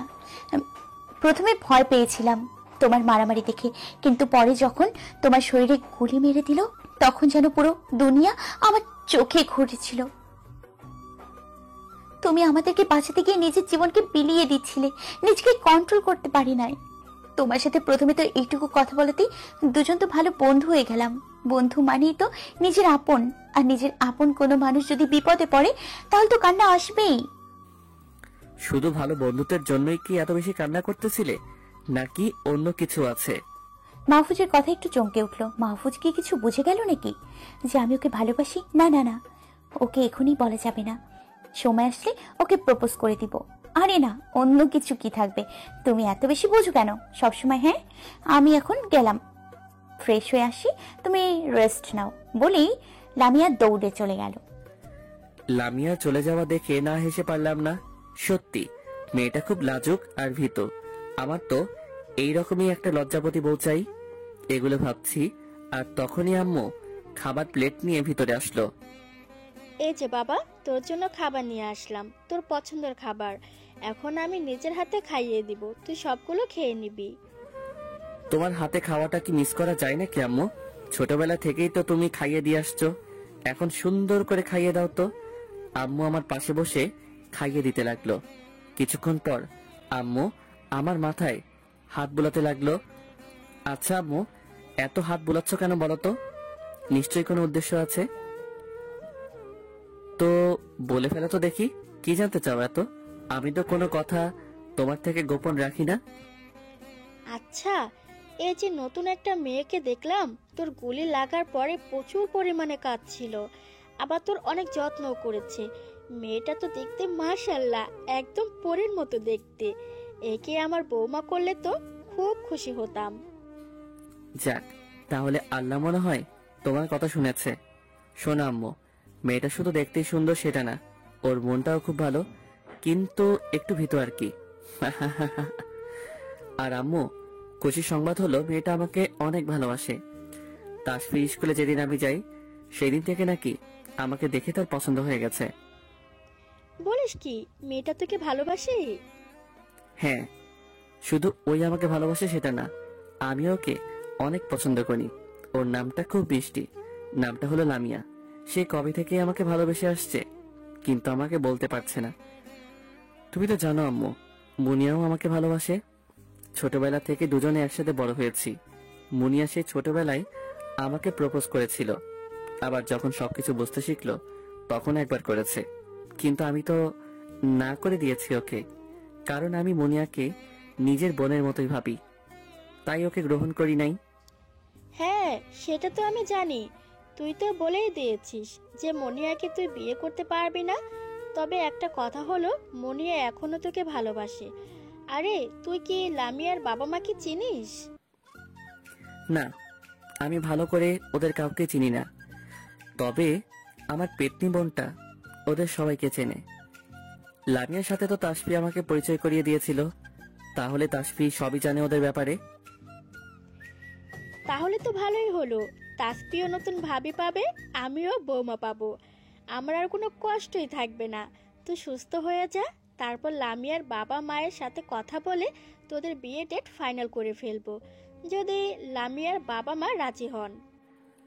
আমরা আলোচনা করতেছি, আর তখনই মামি দৌড়ে এসে আমাকে জড়িয়ে ধরলো। অনেক কান্না করছে। এই মাহফুজ, জানিস তোর এই খবর শুনে আমার মনের ভিতর কেমন হচ্ছিল? গতকাল তোর এই অবস্থা শুনে নিজেকে শান্ত রাখতে পারছিলাম না। তোর মামা তো আমাকে আসতেই দিল না। আমি সব সময় তোর জন্য আল্লাহর কাছে দোয়া করেছি যাতে তুই সুস্থ হয়ে যাস। আরে মামি, পাগলের মতো এমন করে কাঁদছো কেন? এই যে দেখো, আমি ঠিক আছি, আমার কিছুই হয় নাই, আমি তো প্রায় সুস্থ হয়ে গেছি। তোর তো কিছু হয় নাই, যদি হয়ে যেত কিছু তাহলে কি হতো? আচ্ছা পাগলি, তুমি যাও, গিয়ে ফ্রেশ হয়ে আসো, তারপর কিছু খাবে। আমি তো জানি আমার কথা শুনে কিছুই খাওয়া দাওয়া করো নাই। মামা, তুই মামিকে ওয়াশরুম থেকে নিয়ে আসো। আর এই তাসফি, এদিকে আয়। আর এই তাসফি, এদিকে আয় তো। তুই লামিয়ার সম্পর্কে কি জানিস রে? বাহ ভাইয়া, এই প্রথম তোর মুখ থেকে লামিয়া আপু সম্পর্কে কথা শুনলাম। শোন তাহলে, আজকে সবগুলো কথা বলি। আমি তোকে যে ভাবিটার কথা বলেছিলাম, এটা এই লামিয়া আপু। বলেছিলাম না তোর বিয়ের জন্য মেয়ে ঠিক করে রেখেছি, এই মেয়েটাই লামিয়া আপু। জানিস ভাইয়া, আমার কলেজ লাইফের প্রথম থেকে আপু আমার অনেক ভালো বন্ধু হয়ে গেছে। সব সময় দুজনে মিলে এক জায়গায় গল্প করতাম। লামিয়া আপুর মনটা না খুব ভালো। সেই দিন তোমাকে দেখে লামিয়া আপু পছন্দ করে ফেলে। এতদিন ধরে আপুর বাবা মা অনেক পাত্রকে দেখিয়েছেন, কিন্তু আপুর একটা ছেলেকেও পছন্দ হয় নাই। তোমাকে দেখে তার পছন্দ হয়ে গেছে, অনেক ভালোবেসে ফেলেছে তোমাকে, কিন্তু নিজে সেই কথাগুলো বলতে পারছে না। আমি জানি তুইও আপুকে ভালোবাসিস, তাই আপুর সাথে তোকে বিয়ে দিব। আম্মু, তুমি লামিয়া আপুর বাবা মায়ের সাথে কথা বলবে। বাপরে, ব্যাপারটা নিচে নিচে এত দূর এগিয়ে গেছে, আর আমি সেটা জানতামই না। লামিয়া যে আমাকে ভালোবাসে সেটা জানি আমি। কয়েকবার লক্ষ্য করেছি ওকে। ওর চোখে আমার ভালোবাসা স্পষ্ট দেখেছি। সুস্থ হওয়ার পরেই ওকে নিজের বউরানী করব। হ্যাঁ, আমি তো তাই করব। এরকম একটা মেয়ে কি হাতছাড়া করা যায় নাকি? আচ্ছা মাহফুজ, তুই তো এখন বেশ সুস্থ আছিস। তোর আপু ডক্টরের সাথে কথা বলতে গেছে, তোকে রিজেক্ট করিয়ে বাসায় নিয়ে যাব। কারণ এই হসপিটালে আমার থাকতে আর ভালো লাগছে না। বাসায় নিয়ে গিয়ে তোকে ভালো করে যত্ন করলে ঠিক হয়ে যাবি। হ্যাঁ, আমিও বেশ সুস্থ হয়ে গেছি। বাসায় না গেলে আমারও ভালো লাগছে না। ওই তো আব্বু আসছে, দেখি কি খবর নিয়ে আসছে। মাহফুজের আব্বুর সাথে ওর মামা আর মামিও আসলো। মামি তো কেবিনে এসেই মাহফুজের পাশে বসে মাথায় হাত বোলাতে লাগলো। মাহফুজের বাবা আর মামা মুচকি একটা হাসি দিল। ডক্টরের কাছে গিয়েছিলাম, তিনি বললেন যে আগে চেক আপটা করে দিবে, তারপর সিদ্ধান্ত নিবে যে রিলিজ করবে কিনা। আর আমার বন্ধু আসছে যে মাহফুজকে অপারেশন করেছে, আশা করি রিলিজ করিয়ে দেবে, কারণ মাহফুজকে তো প্রায় সুস্থই মনে হচ্ছে। একটু পরে ডক্টর এসে মাহফুজকে চেক আপ করে নেয়, তারপর রিলিজ করিয়ে দেয় আর কিছু ওষুধ লিখে দেয় যেগুলো নিয়মিত খেতে হবে, কারণ শরীরটা পুরোপুরি সুস্থ হয়নি। বুলেটের ক্ষতগুলো এখনো ভালো করে শুকাতে পারে নাই। রিলিজ করিয়ে দেওয়ার পর সবাই অনেক খুশি হয়। মাহফুজ তাসিনকে ফোন করে বলে দেয় লামিয়াকে বাড়িতে পৌঁছে দিতে, কারণ বেচারির অনেক কষ্ট হয়েছে, ক্লান্ত দেখাচ্ছে। তাসিন এসে লামিয়াকে নিয়ে চলে যায়। বাকিরা সবাই মিলে মাহফুজকে বাসায় নিয়ে আসে। রুমে নিয়ে গিয়ে আলতো করে শুয়ে দেয়। কেউ কোনো দিক থেকে যত্নের ত্রুটি রাখে না, বিশেষ করে মুনিয়া তো মাহফুজকে সবসময় চোখে চোখে রাখে। মাহফুজ মুনিয়াকে নিজের মতামত জানিয়ে দিয়েছে। কাছে ডেকে নিয়ে মুনিয়া বুঝতে পারে যে মাহফুজ তাকে গ্রহণ করতে প্রস্তুত নয়, তাই মুনিয়া খুশি মনে মাহফুজের কথাগুলো মেনে নেয়। এইভাবেই কয়টা দিন চলে যায়। মাহফুজ একদম সুস্থ হয়ে ওঠে। সবাই খুশি যে মাহফুজ সুস্থ হয়ে গেছে। মাহফুজের জন্মদিনও চলে আসছে। তাসফি ফোন করে লামিয়াকে তার বাবা মায়ের সাথে বাড়িতে আসতে বলে। লামি আপু, ভাইয়ার কালকে জন্মদিন, তুমি আঙ্কেল আন্টির সাথে আমাদের বাসায় চলে আসবে, তোমার জন্য একটা সারপ্রাইজ আছে। সবাই খুশি যে মাহফুজ সুস্থ হয়ে গেছে। মাহফুজের জন্মদিনও চলে আসছে। তাসফি ফোন করে লামিয়াকে তার বাবা মায়ের সাথে বাড়িতে আসতে বলে। লামি আপু, ভাইয়ার কালকে জন্মদিন, তুমি আঙ্কেল আন্টির সাথে আমাদের বাসায় চলে আসবে, তোমার জন্য একটা সারপ্রাইজ আছে। এই তাপসী, তুমি সবসময় শুধু আমাকে এমন করে বলো কেন? তুমি জানোই যে আমি সারপ্রাইজের কথা শুনলে আর থাকতে পারি না। তুমি আমাকে এখন বললে, দেখবে আজকে রাতে মনে হয় আমার ঘুমেই হবে না। প্লিজ বলো তাপসী, কি সারপ্রাইজ আছে? তুমি এত ব্যস্ত হয়ে গেলে কেন বলো তো? যদি তোমাকে আগেই বলে দেই তাহলে তো কোনো মজাই থাকলো না। আচ্ছা ঠিক আছে, কালকে এসে দেখবো তুমি আমার জন্য কি সারপ্রাইজ রেডি করে রেখেছো। আচ্ছা ঠিক আছে আপু, তাহলে এখন রাখি, আমার আবার অনেক কাজ করতে হবে। ভাইয়ার জন্মদিনের জন্য সবকিছুর আয়োজন করতে হবে। এবার নাকি ভাইয়ার কোনো কাজই করবে না। আচ্ছা ভাইয়া, তুই কোথায় যাচ্ছিস নাকি? হ্যাঁ, বের হওয়ার জন্যই তো তৈরি হচ্ছি। জনিকে তো হসপিটালে ভর্তি করে রাখা হয়েছিল, ওকে তো খুব করে মেরেছিলাম, তাই একটু দেখতে যাব। আর আরেকটা কাজ হলো, তাসিনদের সাথে আজকে আড্ডা দিতে যাচ্ছি। অনেক দিন তো হয়ে গেল তাসিনের সাথে ভালোভাবে সময় কাটাতে পারি নাই। আজকে তো অনেক সময় ধরে ওর সাথে গল্প করব আর ঘুরবো। তাসিন হলো আমার ছোটবেলার বেস্ট ফ্রেন্ড। বাসায় আসার পর থেকে ওর সাথেই কথা বলতে পারলাম না। আচ্ছা তাসফি, তাহলে তুই থাক, আমি ঘুরে আসি। আর হ্যাঁ, তোর জন্য কিছু নিয়ে আসবো নাকি? আমার জন্য তো কি নিয়ে আসতে হবে সেটা তুই জানিসই। আমি চকলেট খেতে অনেক পছন্দ করি, তুই আমার জন্য অনেকগুলো চকলেট নিয়ে আসবি। তাসফির কথা শুনে মুচকি হাসলাম। পাগলিটা সব সময় চকলেট খেতে চায়। আচ্ছা ঠিক আছে, তোর জন্য চকলেট নিয়ে আসবো। তাসফিকে বিদায় জানিয়ে বাসা থেকে বের হয়ে গেলাম। তারপর তাসিনকে ফোন করলাম। এই তাসিন, তুই কই রে? আমি তো বাসায় আছি এখন। তোর কিছু হয়েছে নাকি? দূর, আমার আবার কি হবে? তুই এখনই হসপিটালের সামনে চলে আসতো, জনির সাথে দেখা করব। বেচারার শরীর এখন কেমন আছে দেখে আসি। কি বলিস তুই? তোর মাথা কি সত্যি খারাপ হয়ে গেল নাকি? যে মানুষটা তোকে গুলি করলো তার সাথেই তুই দেখা করতে যাবি? তাসিন, তুই এত কথা বলিস কেন রে? আমি ওকে ক্ষমা করে দিয়েছি, এখন তুই আমার সাথে আসবি কিনা তাই বল। যাওয়া ছাড়া আমার আর কি করার। আচ্ছা ঠিক আছে, তুই দাঁড়া, আমি আসতেছি। একটু পরে তাসিন আসলে দুইজন মিলে রওনা দিলাম। হসপিটালে পৌঁছে গেলাম। তাসিন আমাকে জনির কেবিনে নিয়ে গেল। তাসিন নিজে এসে জনিকে ভর্তি করেছিল, তাই আর কারো থেকে শোনা লাগলো না। জনির কেবিনে গিয়ে দেখলাম জনি শুয়ে আছে। জনি, কেমন আছো তুমি? মাহফুজ, আমি সত্যি লজ্জিত। আমি আগে অনেক খারাপ ছিলাম, কেমন করেছে খারাপ হতে চলে এসেছি সেটা আমি জানি না। আগে শুধু মেয়েদের টিজ করে বেড়াতাম আর মজা নিতাম, কিন্তু কেউ আমাকে কখনো এই কাজে বাধা দেয়নি। সেদিন একমাত্র তুমি ছিলে যে আমাকে এই কাজে বাধা দিয়েছিল। তুমি আমাকে এই কাজে জন্য যখন মারলে তখন আমি অনেক রেগেছিলাম। তোমাকে মারার জন্য সত্যি আমি খুব দুঃখিত। আমি সেদিন তোমাকে অনেক বেশি মেরে ফেলেছিলাম। আচ্ছা, এখন কথা বাদ দেওয়া যাক। তোমার শরীর এখন কেমন আছে? হ্যাঁ, এখন বেশ ভালো আছি।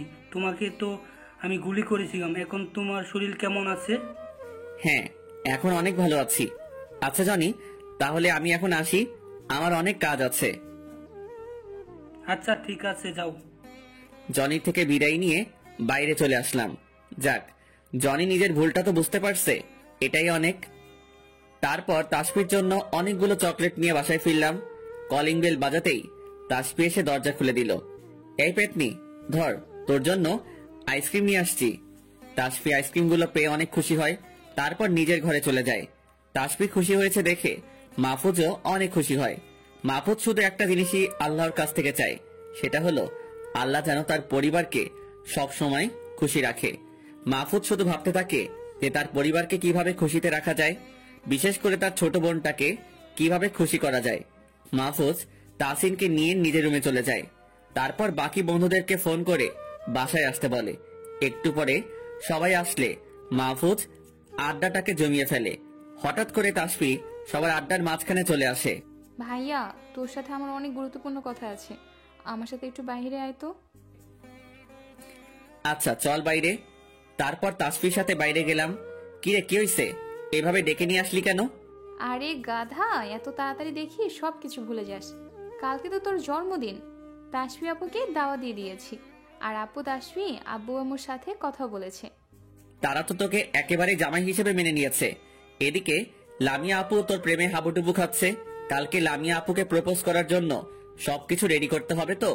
তো সবকিছুই দেখছি তুই ভুলে গেছিস। সরি রে, সবকিছু কেমন করে জানি মাথা থেকে বের হয়ে গিয়েছিল।